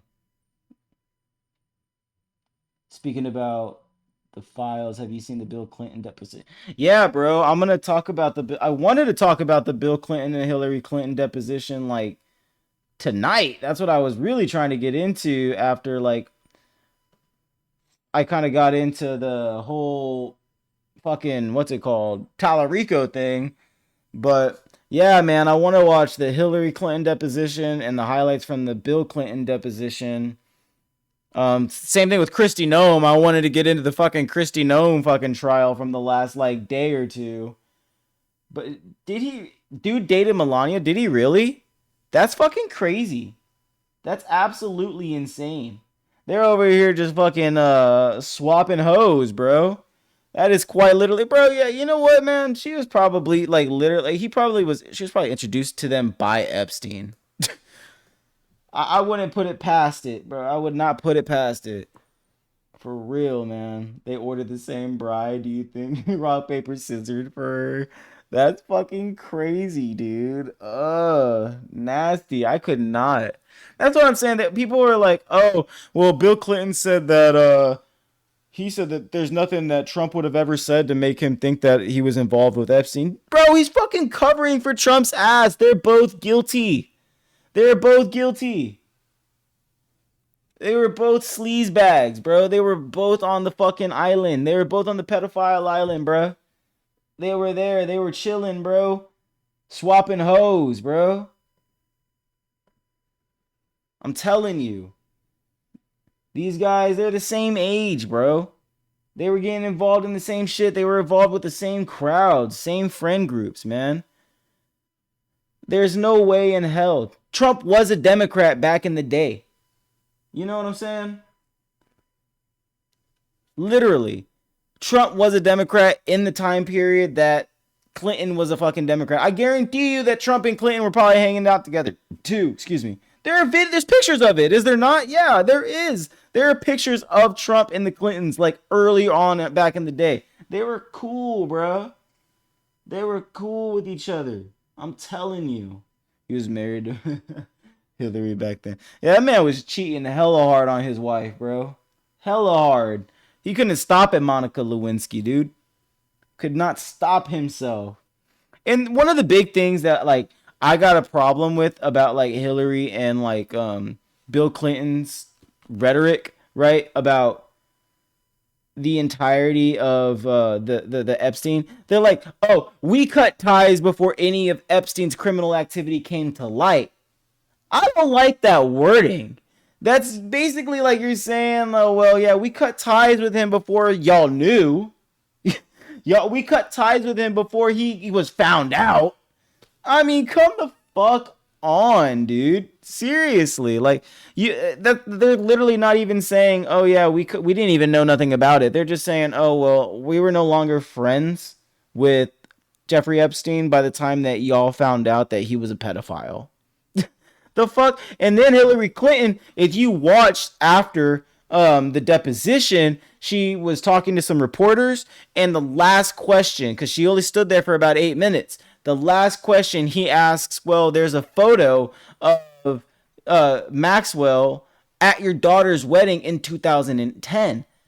After y'all have claimed that y'all cut all ties with Jeffrey Epstein after the accusations in his trial, right? But 2010 was already far after any accusations or any, like, Epstein had already been convicted. You know what I'm saying? It was already known what Epstein was doing. And Hillary Clinton had Ghislaine Maxwell at her daughter's wedding. Bullshit, bro. That's what I'm saying, bro. They're all guilty. If you watch any of the clips from it, it's obviously like the guilty conscience, you know, of two people that are sitting there being deposed. They're very combative. At least Hillary Clinton is. I mean, I thought she was a little bit combative. I don't know. The only part that I felt like it was justified is when, you know, Lobo took the picture of her and leaked it to Benny Johnson. That's the only time where I think that Hillary Clinton had any right to get upset. Other than that, bro, she should have just been, like, cooperative. Like, she just seemed very bitter to be there. I mean, she don't look like a very nice broad. I'm just saying. She looked very, like, just cold and, like, fuck you, fuck everybody kind of shit. Bill was smiling when looking. Yeah, he was, bro. I mean, dude, if you know, we've all seen the video of, like, back in, like, a couple years ago when Bill Clinton was asked about, do you remember Jeffrey Epstein? He gives that little sly ass smile. He did the same shit with going through the photos. He was like, haha, good times. Good times, man. Good times. Seriously, boy was reminiscing about the good old days, man. He's like, bro, I miss my buddy Jeff. He's like, I miss my bro Jeff, bro. Don't worry, Bill. Your time's running out, dude. You'll be with him soon in hell. Fuck, bro. If hell exists, bro, I hope you people fucking burn. Seriously. Ugh.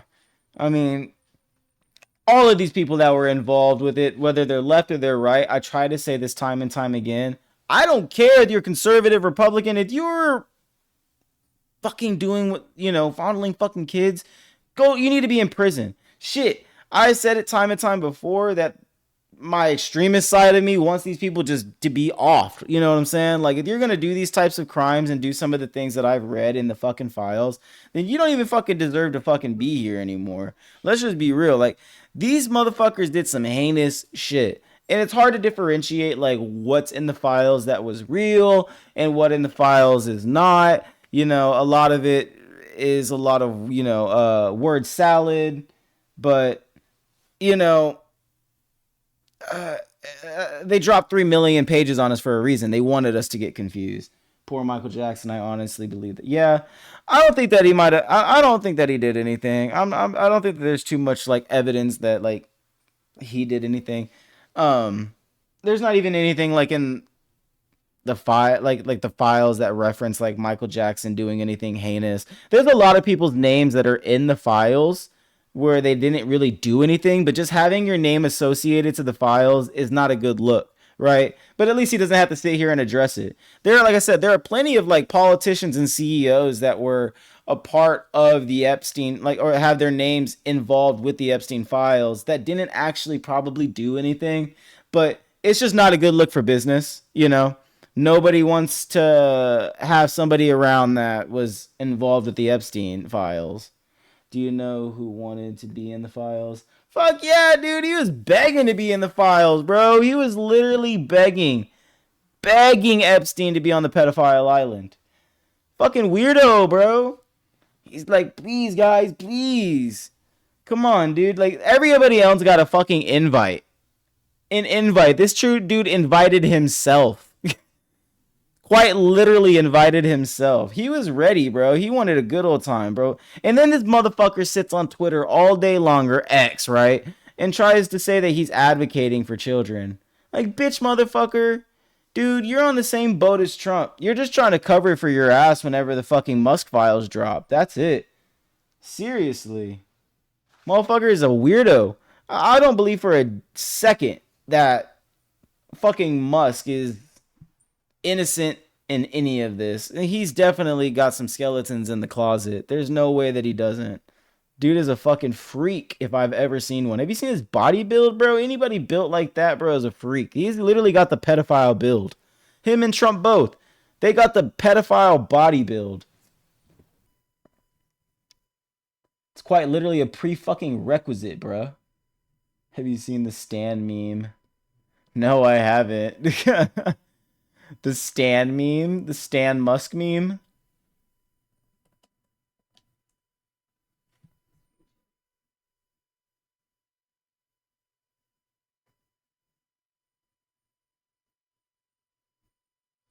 I need the Stan Musk meme. Is that what it is? Huh? What? Screen share? Oh. Did you send a link?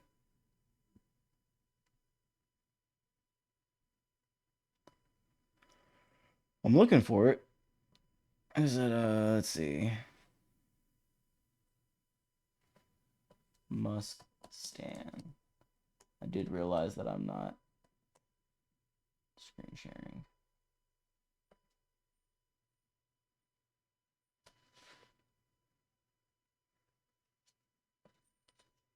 Yeah, I hate that I even have to use fucking Twitter. I don't even want to use his shit no more. Yeah, appreciate you, homie. It was on Instagram. Yeah, if you could send it into the thing, I'll share it to the stream.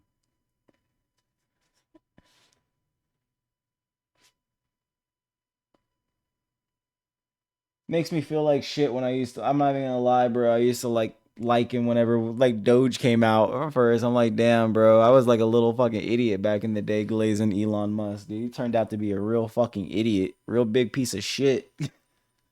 Dude, literally throwing up the Nazi salute. A Nazi and a pedophile. That's crazy. I think Nazis were at least supposed to be against pedophilia, quote unquote. Like Hitler wasn't fucking a 14-year-old himself. His niece at that.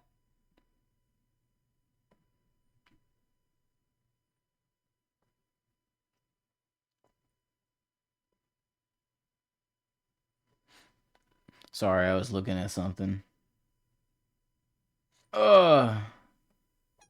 Hey. Sorry. Come here, dude. Oh, there we go.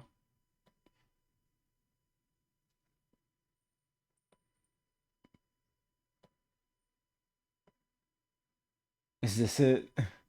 Let's see. The last one picked. The screw up. The black sheep. Stupid as fuck, bro. No matter how hard I tried, I was always the odd man out. The Duh. last one. What was Stephen Hawking The fucking screw doing up. on the fucking island? Black sheep. What the fuck did he do? Yeah, bro. Seriously, I mean, for real. No matter how hard fucking I tried, oddball. I was.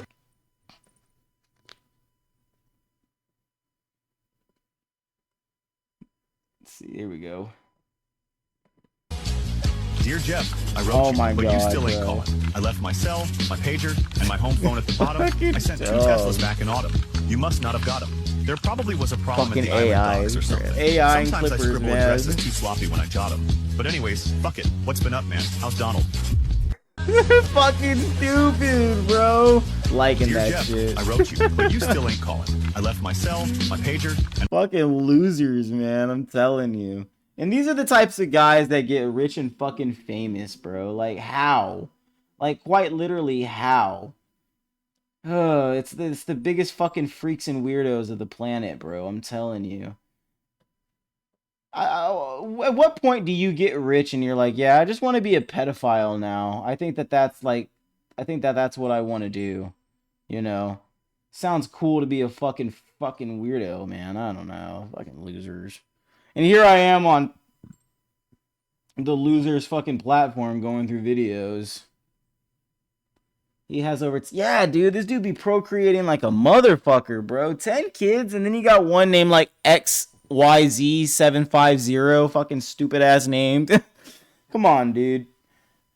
I don't even think he sees like some of them. I don't think he has a relationship with his oldest son or something like that. I don't know how you sire 10 kids, bro.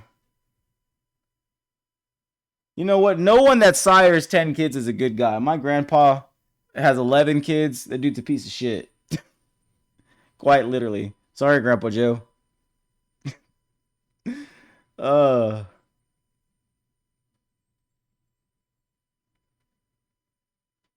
not at war. We're 4 days into a very specific, clear mission. Yeah, no, it's not. Operation Epstein. You don't believe in the semantics. We've talked about the language this morning. We're not at war right now. We're 4 days in to a very specific, clear Both him and Epstein mission, said an that he wanted operation, everyone in the Operation world to Epstein, have their which has DNA. two components, as you know. That's weird, bro. Like, there are literally men like that in the world, like that are so obsessed with themselves and so egotistical that they want their seed to be spread all over the world. Like, what kind of statement is that, bro? And I did see that Epstein said that. I didn't know that Musk said that, but that doesn't surprise me because he seems like the narcissistic type. He seems like the person that is like very obsessed with himself. He probably would fuck himself if he could.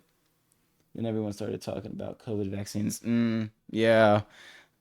Is that right around the time that they had said that kind of shit? I mean, there was a lot of information dropping about around the Epstein files around that time, and then world shut down, didn't it?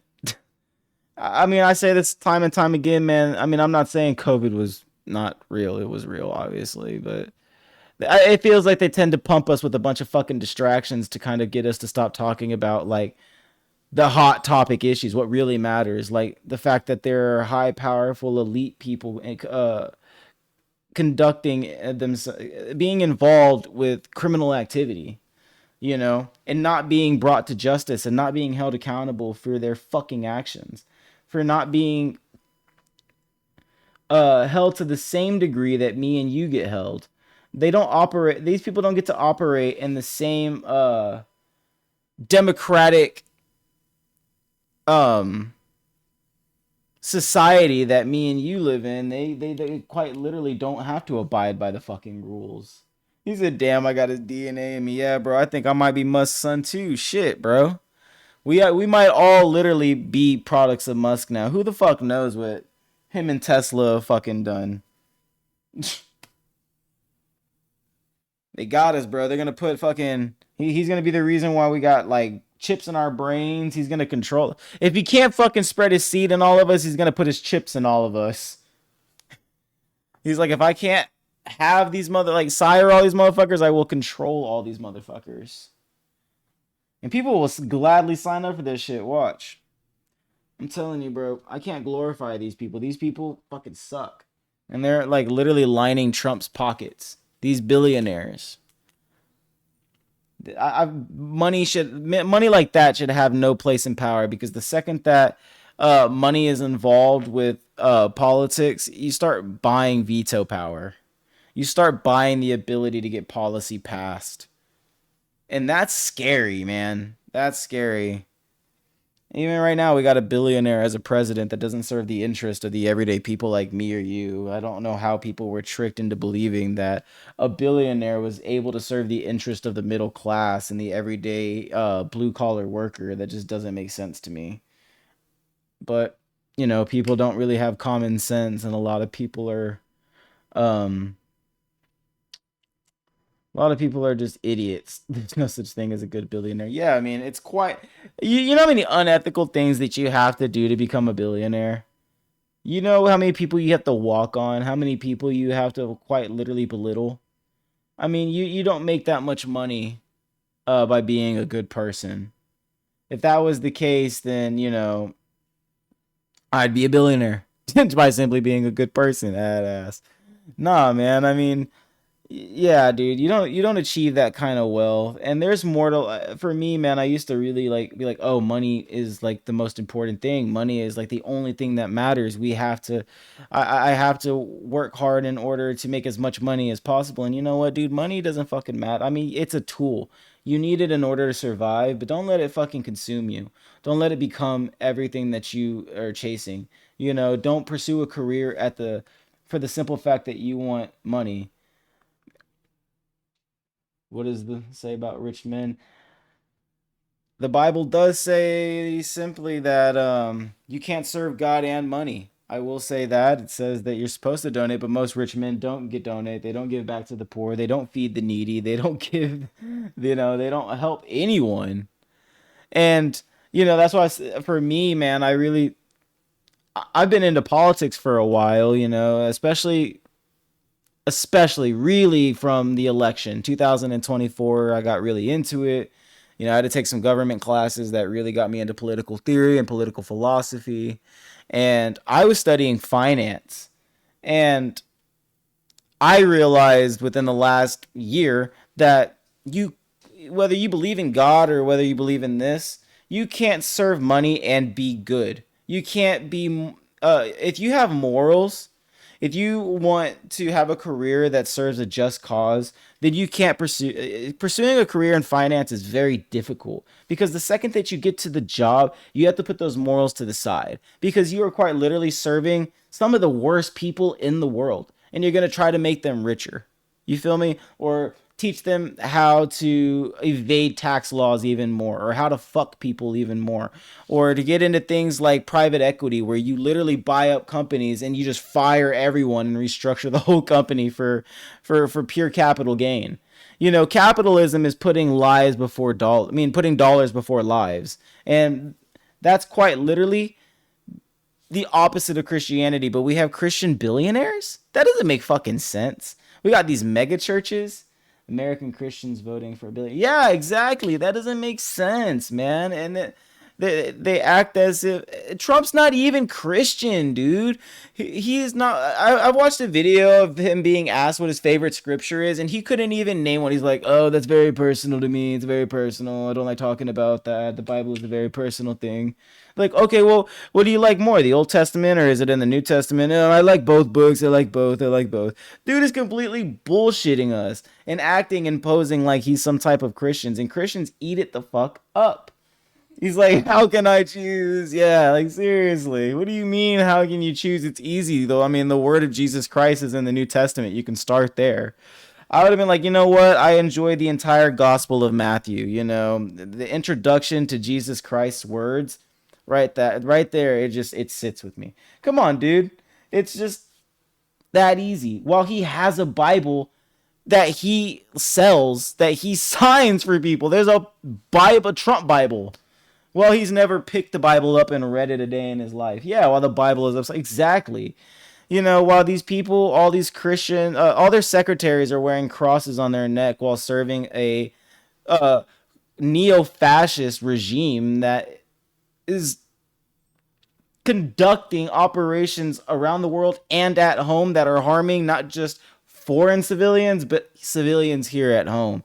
Not just illegal immigrants, but we've had real people affected, not just Renee Good or Alex Preddy. We've also had other Americans who have been arrested and shot and hurt or almost killed, by this administration not taking the accountability that they need, while all still going to church every Sunday and praising to God, acting as if they're holier than thou.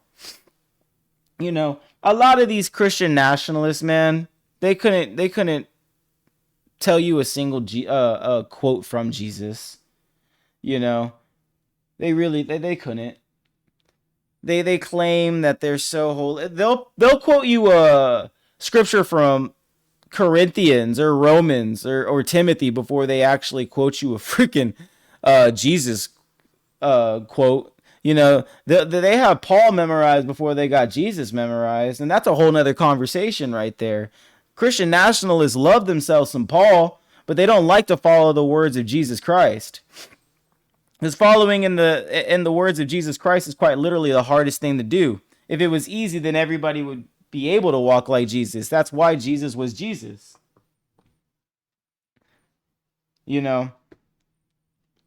It's easier to follow Paul's teachings than it is to follow Jesus. Man, the golden Trump Bible was sexy. I want Trump sneakers to match the drip. I mean, yeah, it's aesthetically pleasing, that's for sure.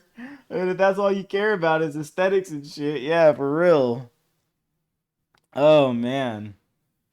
But, I mean, it's a load of BS. And his supporters love it. They love it. The same thing, like these, the same people that voted for him, they'll go to church on Sunday and then justify the heinous actions committed by the regime, by the Reich, by our Führer, seriously. And then they're just like, oh, they idolize him. They're not able to, because of the fact that they idolize him, they're not able to hold themselves to a level where they can critique the administration. You can be a Republican and be pro-Trump and still critique him and critique what he's done and what the administration has done. But most people, they're like, no, I can't do that.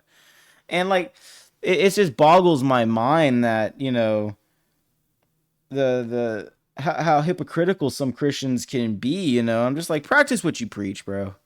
Even for me, like, I try to say, for me, whether you believe in Jesus Christ because you're Christian or not, he's a pretty goddamn, his philosophy and what he stood for, don't taint that. I hate Christians, Christian nationalists, conservatives, blah, blah, blah, that taint the word of Jesus Christ and the philosophy of what Jesus Christ was trying to get people to follow. And they spin it and they contort it to fit their narrative, to justify their hateful rhetoric, to be able to be prejudiced towards homosexuals, towards trans people, towards Middle Easterns, to anybody that looks different. They'll use some type of scripture and take it out of context to justify it, right? And I get tired of that shit. I really do. And I think a lot of people do as well. I think there's a lot of Christians in the country, hopefully, that are seeing past the bullshit and finally like, hey, I think I'm tired of this. I think that I want to see some change finally. I think that I want to finally see this country go in a different direction. My dad's uncle is a pastor and an elder at Church and Republican, but they're... Gotcha.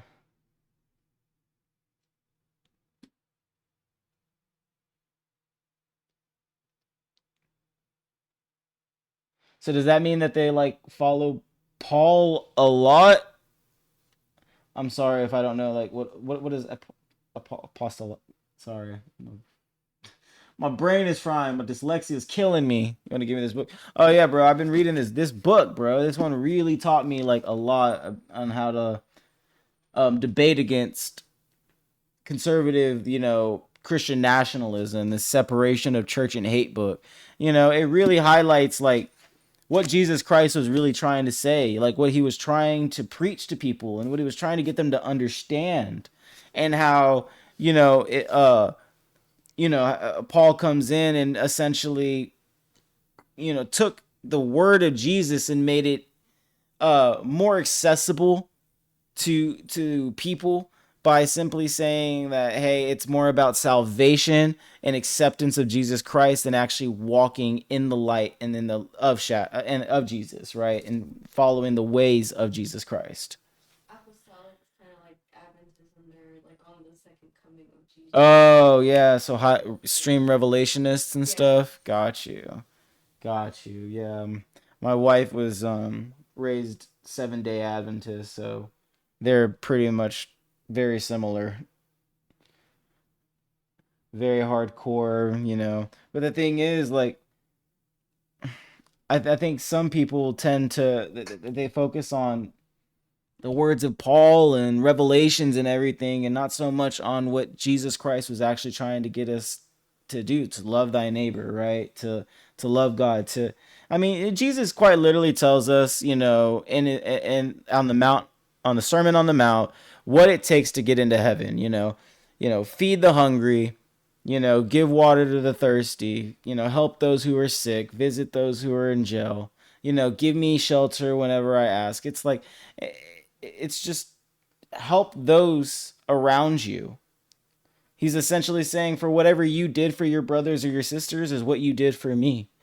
So if you're just a good person and is humble and helps, and you are you are truly a humanitarian and there for the people, then you will be blessed and enter into the King of Heaven. But do you think billionaires that can't even give $1 to a veteran who's on the side of the road asking for some food is gonna get into heaven?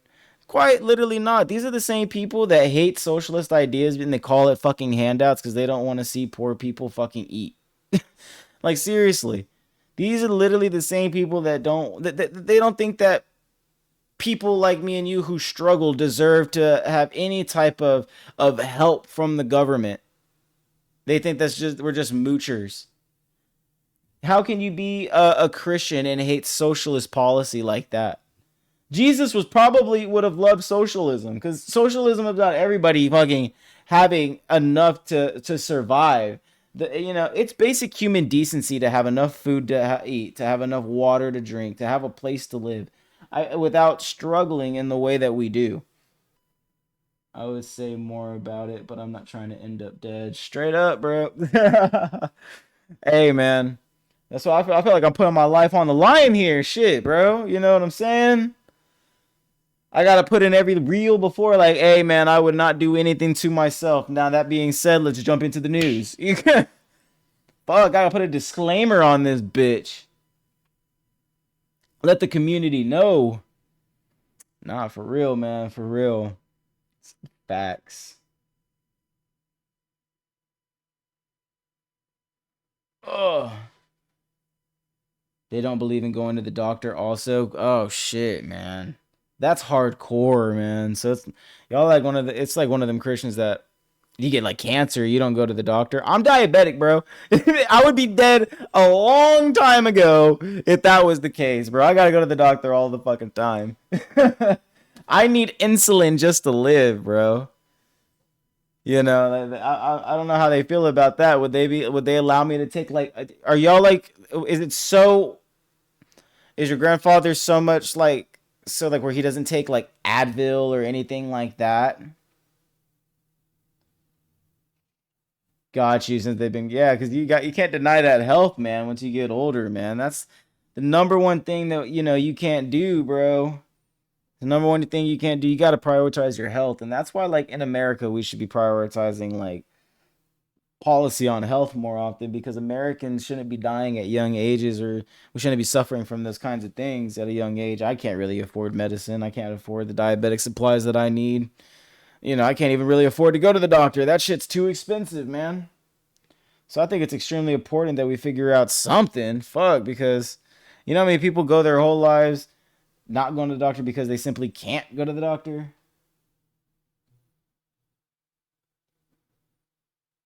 You'd be dead, bro. Sorry. Yeah, seriously, I'd be dead. Outside of the family left North Carolina, we came back.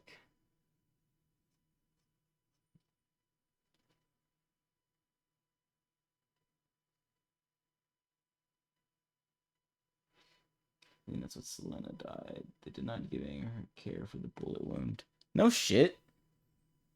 Fuck that. Help me. Take the bullet out. The fuck? Take the bullet out. Fuck, man. My family denied that shit. I'm like, y'all are purposely killing me. The fuck are y'all doing?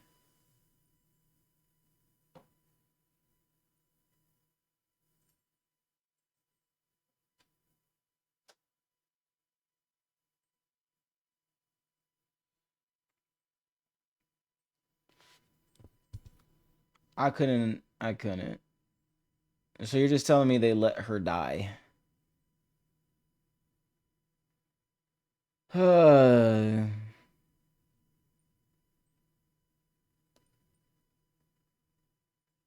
no. Did you see that shit? Come on, bro. I'm sorry. I can't. It's kind of corny, bro. Is this real? I can't take that shit serious, bro. Sorry. There's things like that that I'm like, come on, man. Like, that's probably why you're losing the base. Has crusader tattoos. He says fuck around and find out, and they're bombing people. And yeah, it's Fuck gonna happen, Asmongold. guys. Sorry to say. Until they're all gone, absolutely. I think that a lot of people, I think that the peacetime that we've experienced for such a long... Shut up, bitch.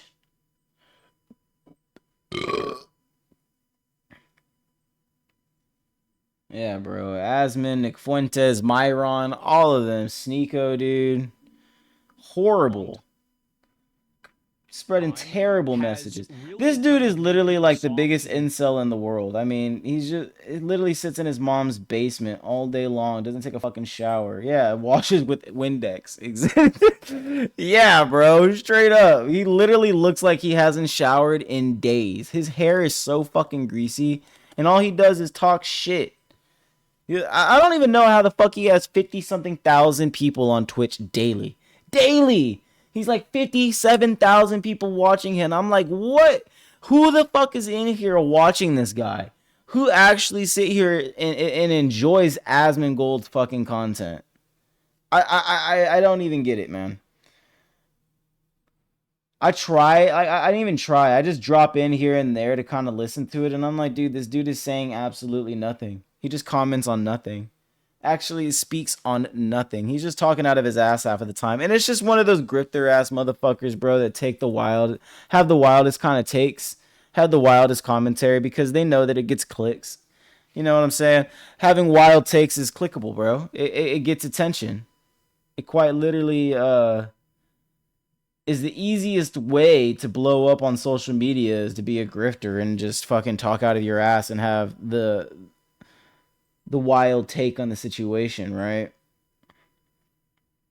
Fucking Brian Hollyhand as well is terrible. James Talarico is a wolf in sheep's clothing.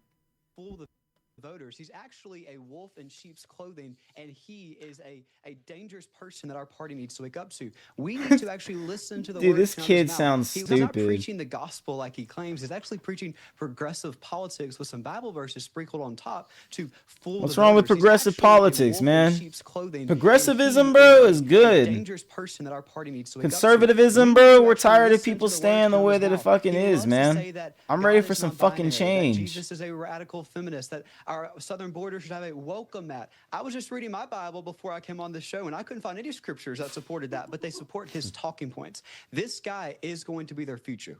The Democrats have realized that having Ew, low bro. IQ, There's no vibe-only people effing like, say, Jasmine way. Crockett or Kamala Harris isn't going to work anymore. They're There's going no to way. pull over our eyes. We've got to fight back against it. That's He's not disgusting, preaching the dude. gospel like he claims. He's actually The fact that some people progressive actually politics live with their some backdoors lives to like that is sprinkle on top fucking to foul, fool the bro. voters. He's I could actually not. a wolf in sheep's I gotta take clothing, a shower and at he least is once a a day, dangerous man. person that our party At needs the to wake up worst, to. it goes We like need to actually listen if to the words if of his I'm mouth. busy, We love to maybe say that 2. God is non-binary, You that know, Jesus is a and radical I'm feminist, that ashamed to our say own that. southern All border right, but I'll be diplomat. real. 'Cause I I was don't just reading my lie. Bible I don't before I lie got on on the show, stream. and I couldn't find any scriptures that I'm supported real that, with but they support his motherfuckers. You know what I'm talking points. saying? This guy 3 is going to months be the though. future.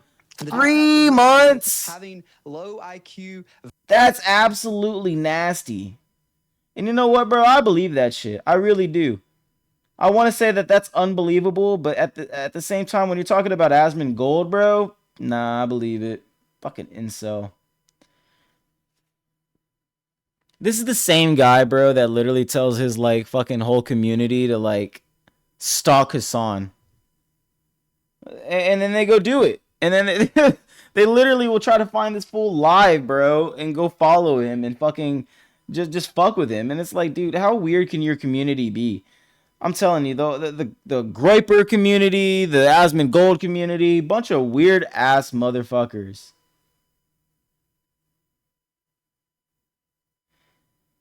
And we made them famous, and we made them rich. And these motherfuckers quite literally get paid bankrolls now to sit in their mom's basement, not take a shower, and talk shit while they play World at Warcraft. Man, my feed is full of fucking Talarico. Everybody's trying to talk shit about Talarico. I told you, man, they are scared of this fucking man taking Texas. They are scared, man.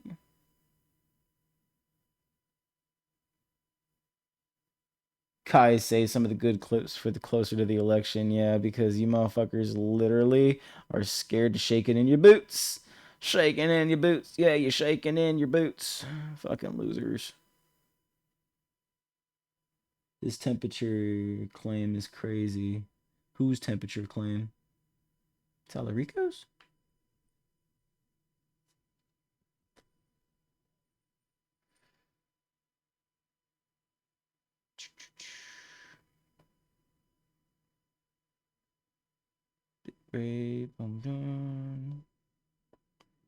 No, Asmongold, sorry.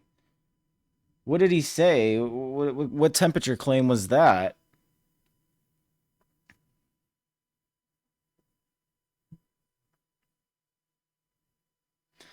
Unreal. The Texas Democrats have never been more destructive or unhinged. After the runoff, my Democratic opponent will be James Talarico. He wants to abolish ICE. He wants men to play in girls' sports and let men undress in the girls' bathroom. It sounds too crazy to be true, and that's the problem. I've got the best chance to stop him. Help me here. And then you got people... Oh, yeah, people in here at least saying...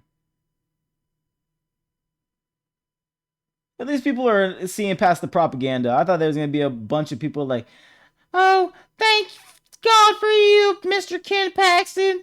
Thank God that we have good Republican men like you standing up, fighting the big bad Democrats like James Talarico.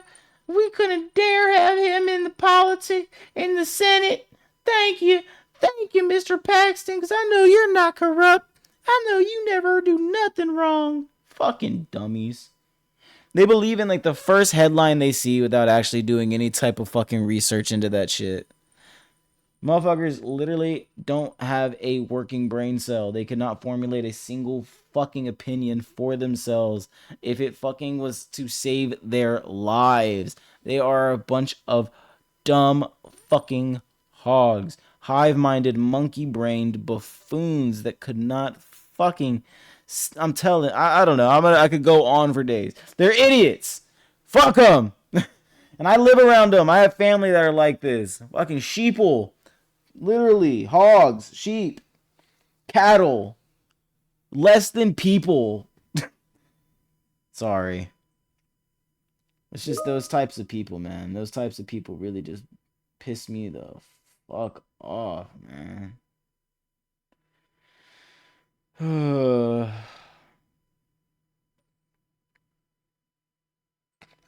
My whole feed is just full of Talarico sucks, Talarico sucks, Talarico sucks. It's like, bro, come on, people. There's nothing different in the world going on. Iran is literally at war. There's a lot of Krisiti Noem shit today too, man. Krisiti Noem was getting her ass grilled the last couple of days.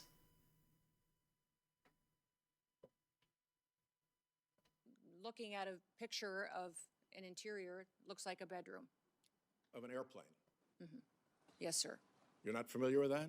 These photos are not accurate. If you're referring to the airplane, Yeah, I'm gonna stream again this week. I'll probably be online tomorrow afternoon. I'll probably be online on Friday afternoon. long-range command and control aircraft that is dictated Tomorrow I'm probably gonna get online at like Congress for the Department of Homeland Security to have a a plane. luxury jet with a bedroom in it? Yeah, we used a 3, 737. 3, 335, 4, some shit like that. I'll try to be online for a while tomorrow too. For command and control flights. Friday I'll probably be online at like Department has found all day. our I don't know, probably like 3 as well. hundreds of millions of dollars. Lots of news to cover, man. There's always something going on. I mean, we live in interesting times, as my wife says. On ICE deportation flights. We live in interesting times, that's for I sure. believe it's being refurbished and not having. We literally got So it is being Epstein files constantly developing. We got fucking war with Iran, politics, political coverage, like I said, midterms. So yeah, man, it's definitely a busy year to talk politics, which is why it's important we break this shit down and formulate our own fucking opinions. Because like I said, most people, they just take a headline instead of fucking actually formulating their own fucking thoughts. Do you remember when all of this started?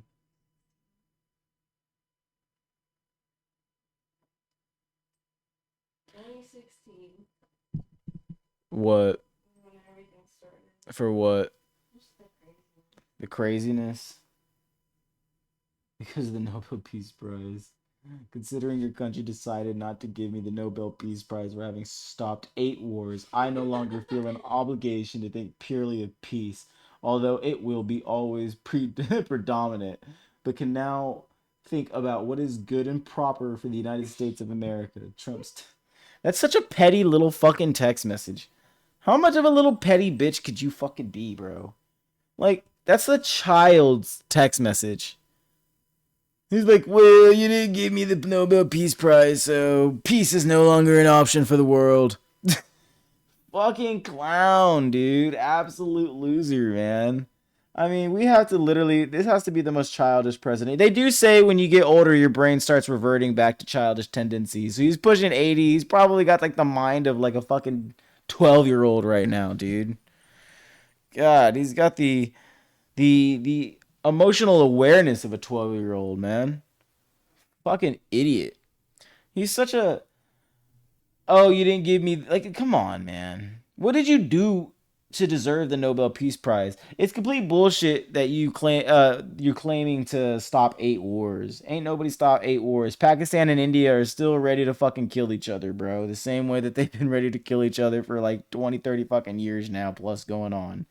You ain't stopping shit. And you stopped all these wars. Right now, America is quite literally in a war. So, I mean, you can stop all the wars you want, dude. You can't, you literally lose the ability to, like, say that over and over again when you threw us in the midst of a fucking war.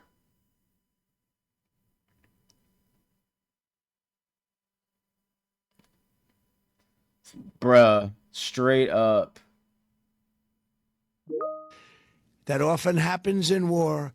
Some of you may die, but it's a sacrifice.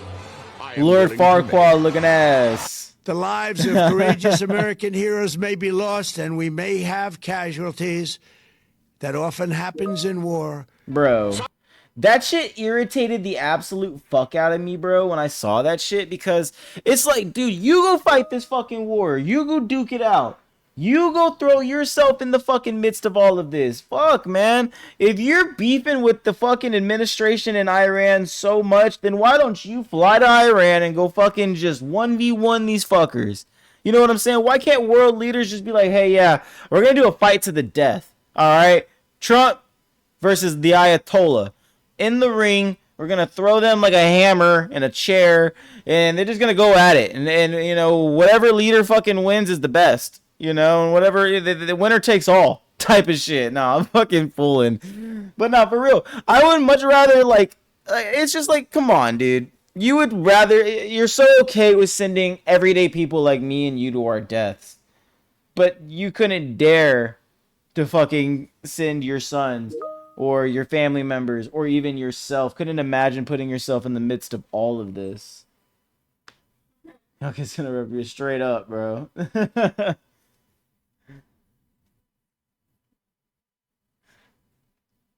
I'm gonna referee that shit, bro. I'm gonna fucking commentate on it. Fuck, man. That would have been fucking something to see. I would have paid money. They could have fucking made a bankroll off of that fucking fight. What do you mean, bro? I would have paid $1,000 to see Trump fighting the Ayatollah. And at least then, you know, you could justify your little thing that you're doing right now. You know what I'm saying? You put your money where your mouth is. You know what I'm saying? We need a leader that puts his money where his mouth is. Over here saying that more will die. Bruh, looking at lives like numbers. Fucking idiot, man. I could not imagine. That shit would be hilarious, bro. That would be so fucking funny. Man, I'm getting blown up here. For real, man. I'm telling you, I think that he probably shit his pants in the way that he shit himself at the fucking press conference 2-3 weeks ago, man. Did you see that one video of him fucking shitting himself? He had told the reporters, all right, we're going to go ahead and we're going to end this. Yeah, go ahead and go. You could literally hear it on the mic that the dude was shitting himself. And that's what I mean. We have an incompetent 80-year-old man whose brain is quite literally probably suffering from dementia, shitting himself as the active president. That does not scream power.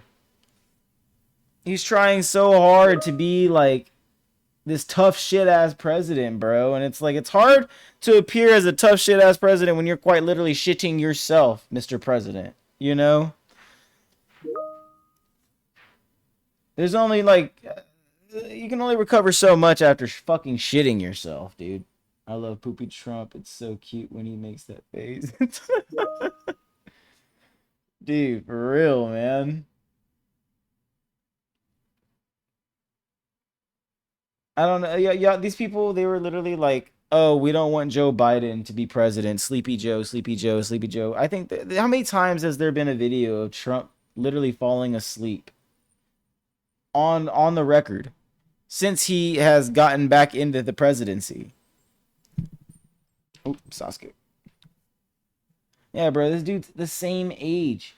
He literally is the same age as Biden. They were both old as fuck, bro. They were both terrible choices. I'm gonna be real with you. I felt so upset about the choices that we had. Poopy Trump should be a meme. Yep, and we should definitely make that one. we got to get that one on the press now. We got to get this one going, bro.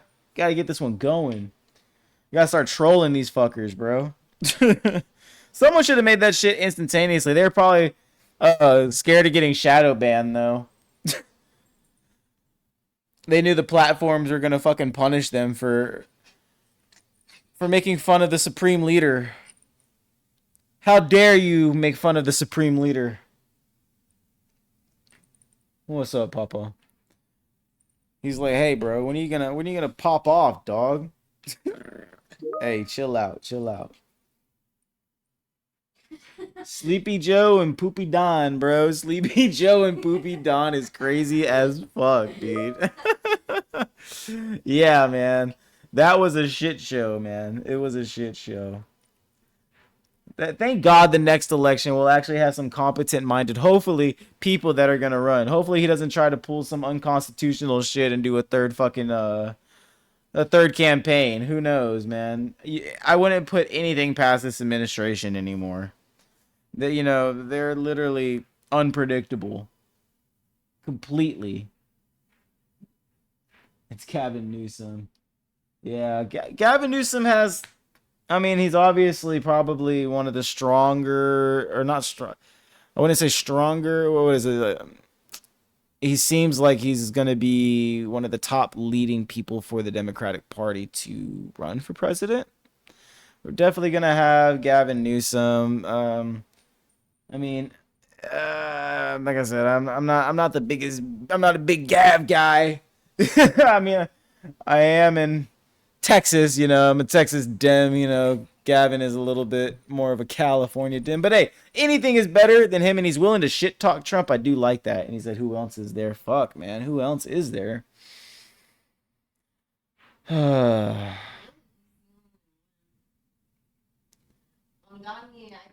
Mamdani is not. Mamdani is just mayor. He's not. He hasn't done enough yet to run a presidential ticket. He hasn't had it. He's got to do something first. He's only a mayor, right? I mean, you can't go from mayor to president. You gotta do your shit. He wasn't born in the U.S. Oh yeah, there you go. Kills that right there. Can't do it. So he stopped at them local elections. I think he was. Yeah, he was born in like South Africa or something like that. Right? I don't know. I'm not the bit. I watched the Mamdani can't obviously whenever he was elected that night, but I didn't follow the campaign too much. I should have. I was still in my transitional phase of accepting socialist democracy. Which I do think it has its benefits and it has its weaknesses, strengths and weaknesses like all ideology does, but it's better than conservatism that means not helping people out at all. But yeah, that's a hard question, bro, and that's what I was trying to I think that I started doing this is to talk about that, is to bring awareness. Like, we need someone to step the fuck up that is charismatic, that can be loud, and that can actually like represent like strong American values, like appeared to be like that guy for us.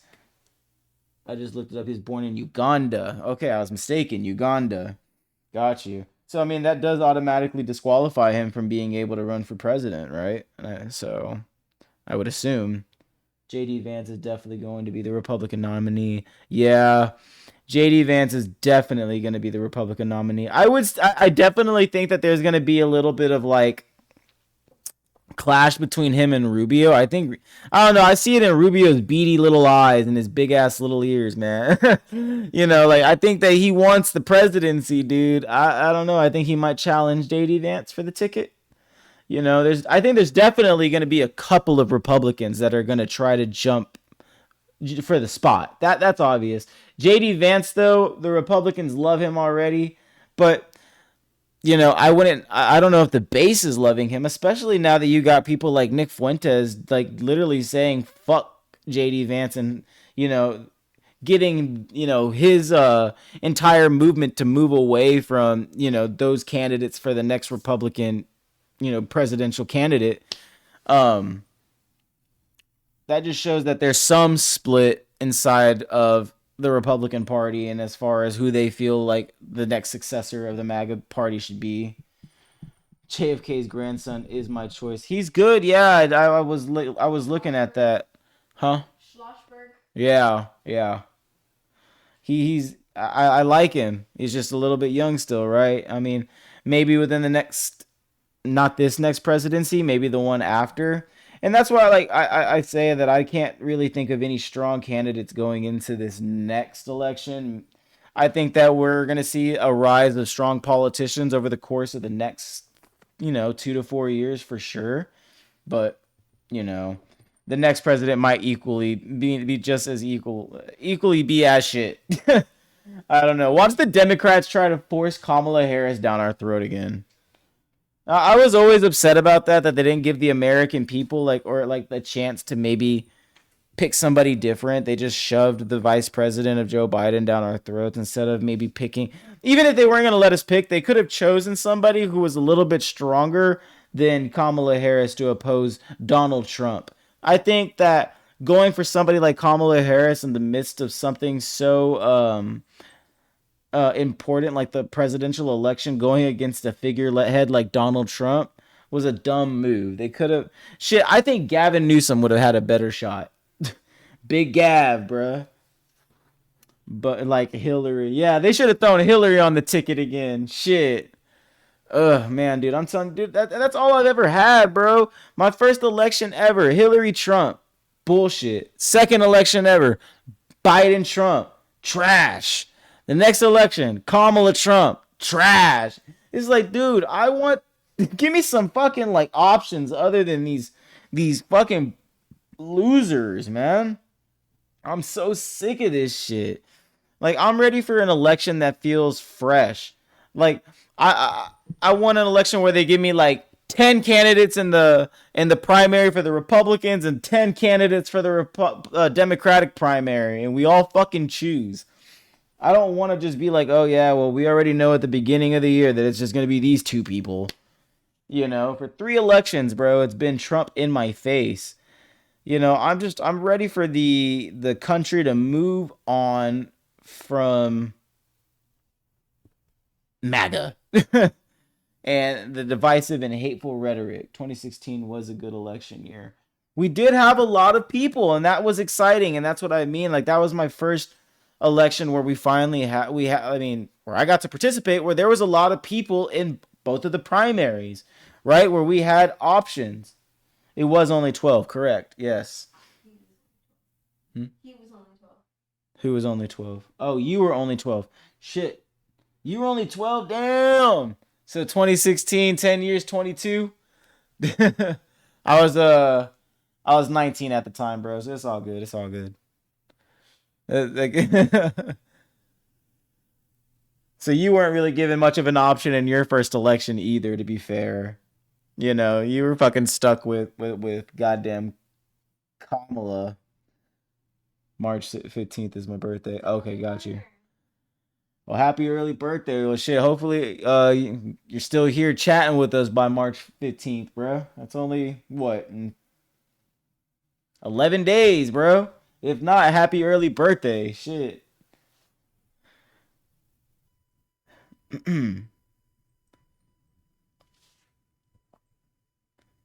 It's good that you're interested in this stuff though, young, bro. You know what I'm saying? It's good to be aware, man. You got to pay attention. I didn't pay attention enough when I was young. I woke up the next morning getting ready for school, and my mom was like, Trump won. Yeah. I was watching it that night, bro. I was like, fuck. I knew it the whole time because, like I said, I had taken government classes in the summer prior to the election, and for my college, you know, my degree. And I just really started paying attention to the campaigning and everything. And I was like, dude, I just don't think that Kamala's doing enough to win the base of America. I feel like she's doing too much woke shit. You know what I'm saying? And then the Republicans just weaponize that shit. You know, the Republicans she gave the Republicans so much fuel to the fire. You know what I'm saying? She gave them so much content to clip out of context and like to utilize against her that it just came off as weak. And like I said, it wasn't a good election. I was upset with. I was like, dude, are they really gonna fucking choose Kamala? I was actually excited.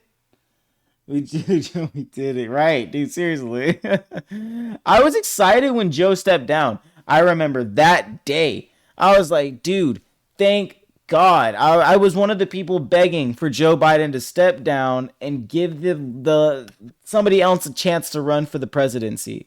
I did not expect for them to choose fucking Kamala Harris.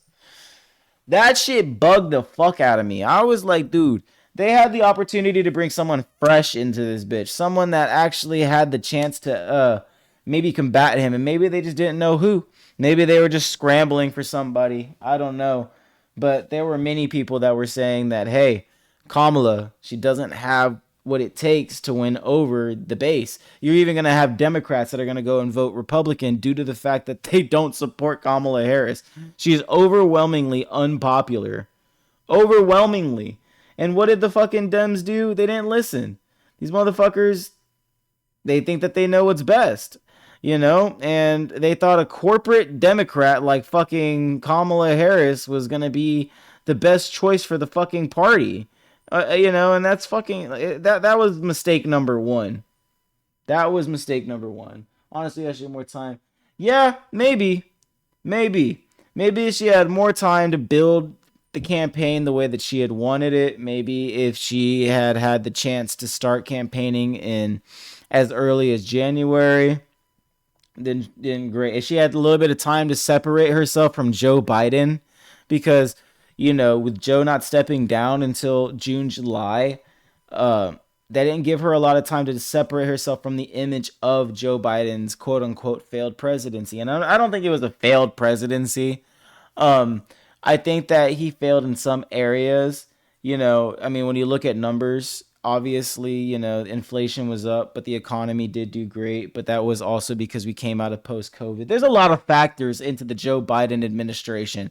To be fair, he is a post-pandemic president, and he did, I think, as best as he could for trying to be a moderate president, right?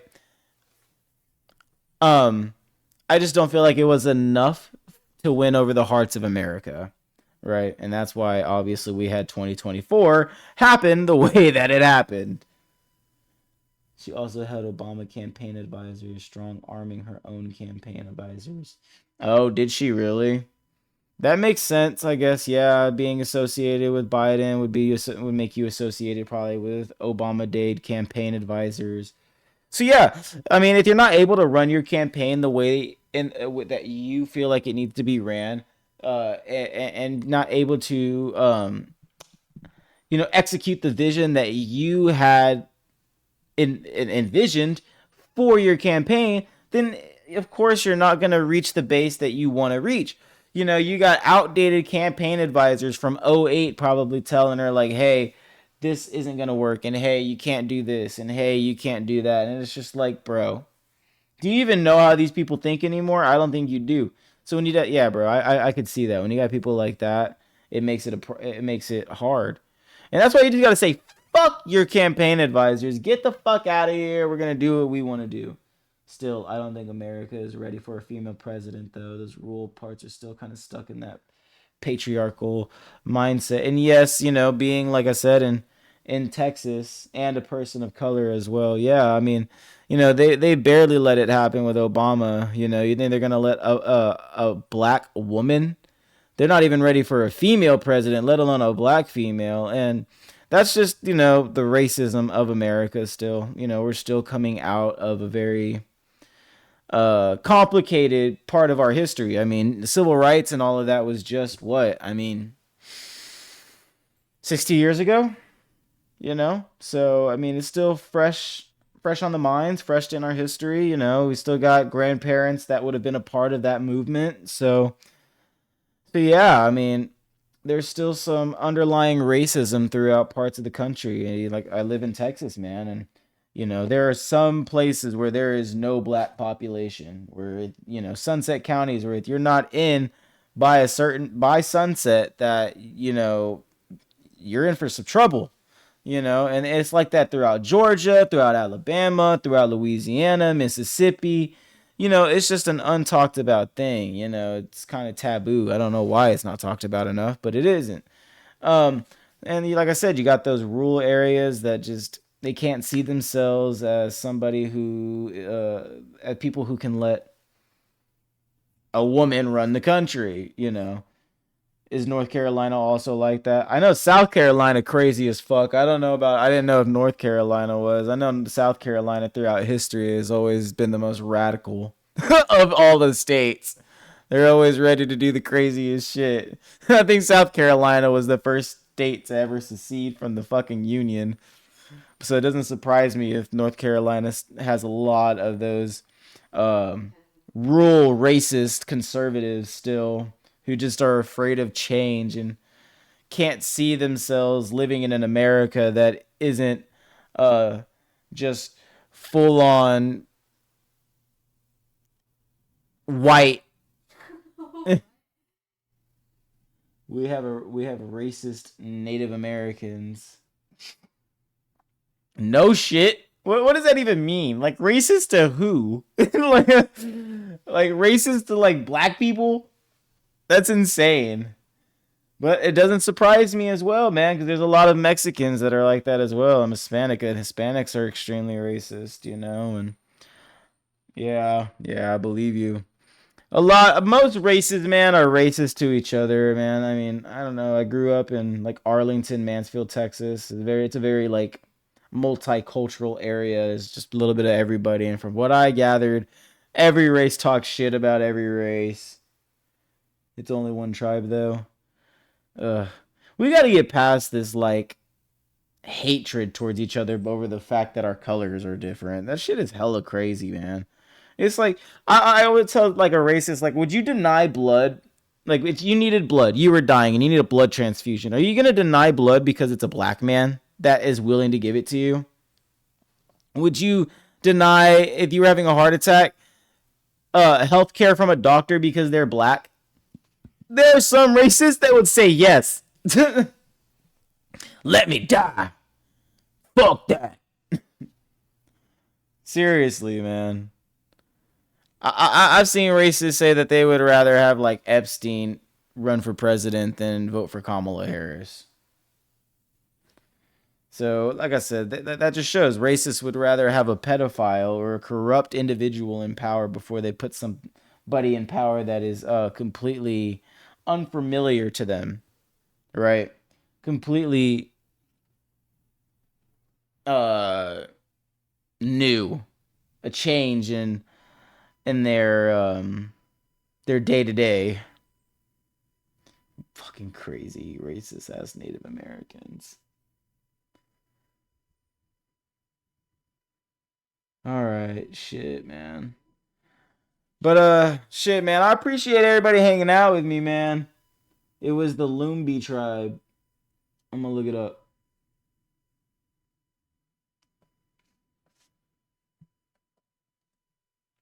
Lumbee tribe in North Carolina.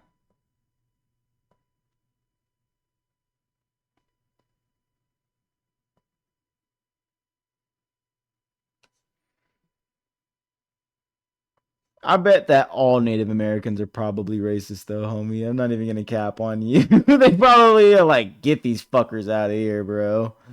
They're, as I was saying, man, they're not really that far from Mexicans, man. And Mexicans can be hella racist. Fucking Christ. Oh, yeah. Fucking stupid, dude. Fuck Krisiti Noem, dude. We need to get into these trial videos tomorrow. Hopefully I have time to get into these. That's what I really wanted to cover, was her getting her ass grilled tonight.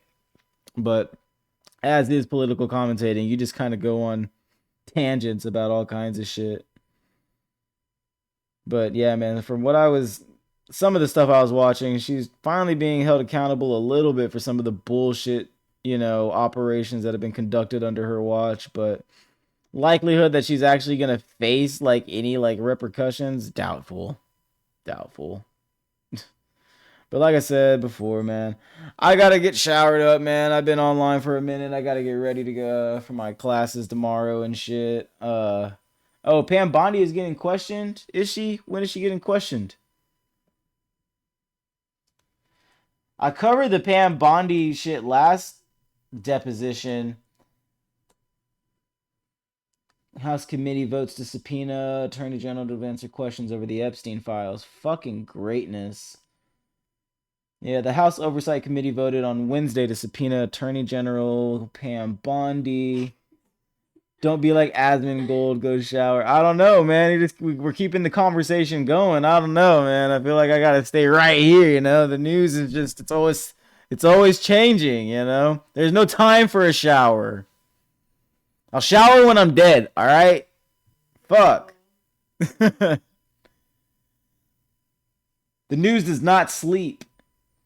5 Republicans joined Democrats to support the subpoena proposed by GOP Republican Nancy Mace, and a sign to continue frustration among conservatives with the department's review and release of transcript documents related to the disgraced financier. move amounted to a sharp rebuke of Bondi, but Republicans would be clamoring to information about Epstein's abuse of young girls and interactions with rich, powerful people. When is she getting, like, actually grilled, though? That's what I want to know. Because that's the important one. Because, dude, she was just talking around it. Hell yeah. Shots are for liberal fucking... Yeah, they are. Us conservative men, we don't need that. We don't need that. Us MAGA men, we don't shower. Fuck that.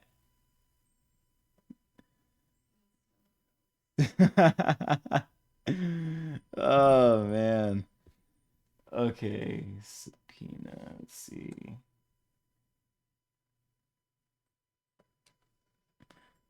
That's definitely something that I'm gonna have to cover, man.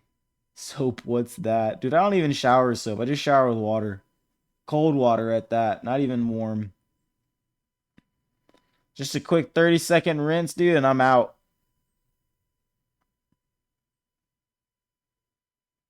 Good to go.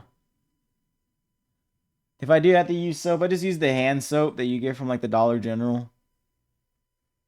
Little $1 things that you put next to your sinks. But I really... Soap's bad for your skin, you know what I'm saying? It's just chemicals, man. All you need is water. God gave us water. It's like using dude wipes between my monthly ring. Fucking stupid. The extra large dude wipes. That's why they came out the extra large ones for a reason. Like the size of a blanket.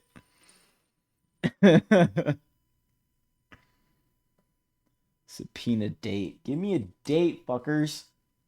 There's no official date yet.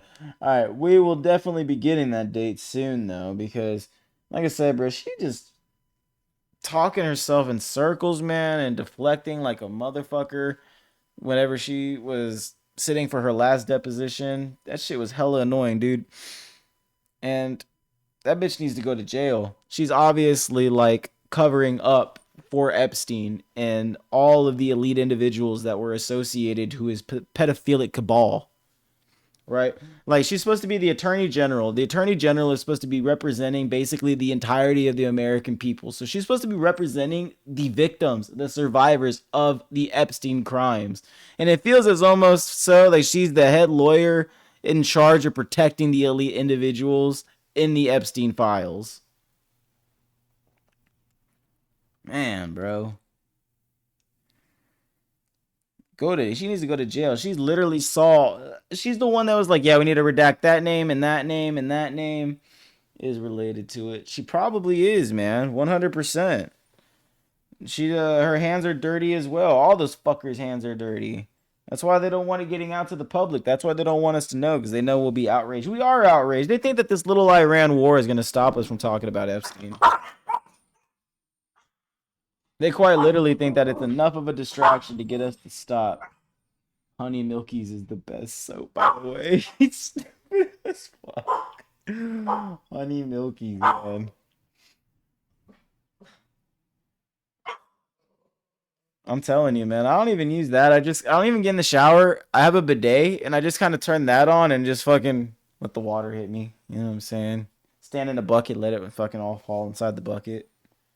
And then I save that bucket for later because, you know, we don't waste water around this bitch. Stupid.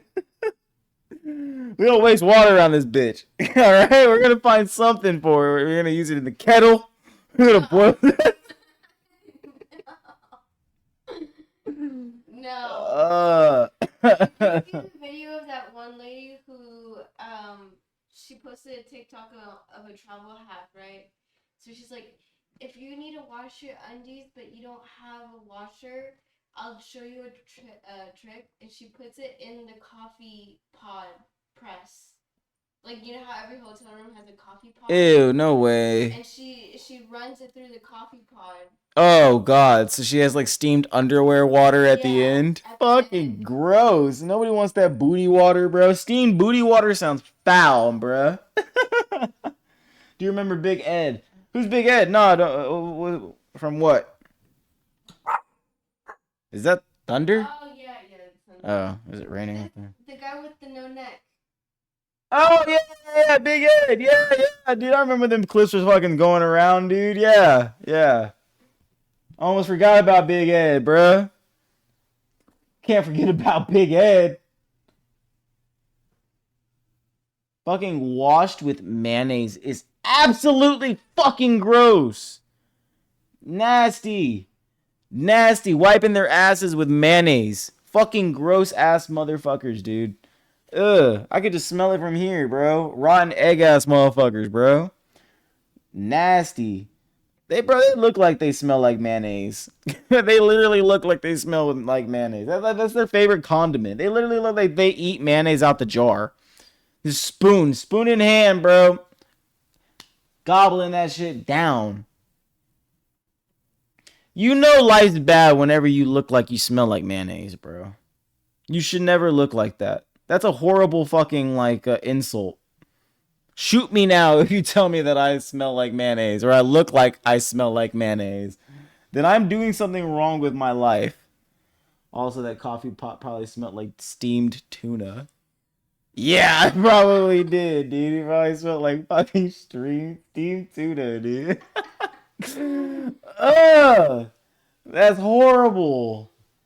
Horrendous. Why would anybody do that? I feel like girls do some nasty shit sometimes, man. I mean, y'all act all fucking pretty and shit, but I'm telling you, I've never met a man that's like, yeah, let me run my boxers through the fucking coffee pot and then just steam clean them. Fuck that. We'll just turn them bitches into. We'll just wear them the same underwear the next day. Fuck that shit. Not even dry wash. Nah, fuck being clean, bro. You know, you could at least take the fucking underwear, put some soap on it, and clean it in the goddamn sink, and then use the hair dryer that the hotel provides and dry it. That sounds cleaner. But no, people have to be nasty shits because they like to be nasty. Because low-key, she likes the smell of that tuna water. I gave the cup to my husband because he likes to sniff it. Never been drunk or high enough. Straight up, tuna and mayonnaise. Asmund Gold looks like he smells like tuna and mayonnaise, dude. I think, isn't that tuna salad? Isn't that quite literally what tuna salad is? Boy smells like looks like he smells like tuna salad. Ew. Nasty. Nasty.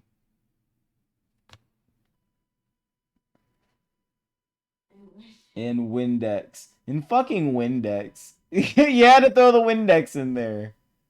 I had to make sure. Gotta get that chemical bath. And then man wipes. Extra large. Yeah, that's what we do around here, baby. That's how we shower. That's the streamer shower, baby. It's the streamer shower. It's what we have to do to provide the news to you guys 24/7, man. Little streamers like me too, man. We gotta take this shit serious. We gotta live like Asmund Gold. We gotta act like our idols. Fake it till we make it, right? Fuck it. Fake it till we make it. Excuse me. That's rude. Man, it sounds like it's about to pour out there. Oh, is it pouring outside? Yeah. Alright, but yeah, man. I gotta pop off. I really gotta go take that shower. As much as I'd be fucking joking, I can't be over here smelling like Asmund Gold. I can't be doing that, man. You know what I'm saying? Y'all gotta keep me clean. Yeah. Alright. Hey man, I appreciate you, Nipple Crusher. Thank you for hanging out with me tonight, man. This shit was real, bro. It was nice meeting you too, bro. It was nice hanging out with you as well, Bianca Rosalie. 97. Sorry. Yes, Bianca Rosalie. Appreciate you guys hanging out. Nice meeting both of you guys tonight. Shit was fun, man. I had a great conversation with y'all. I'll be online tomorrow. If y'all want to pop in tomorrow, check me out. Appreciate the follows, man. Till next time, man. This shit was real. Appreciate you guys.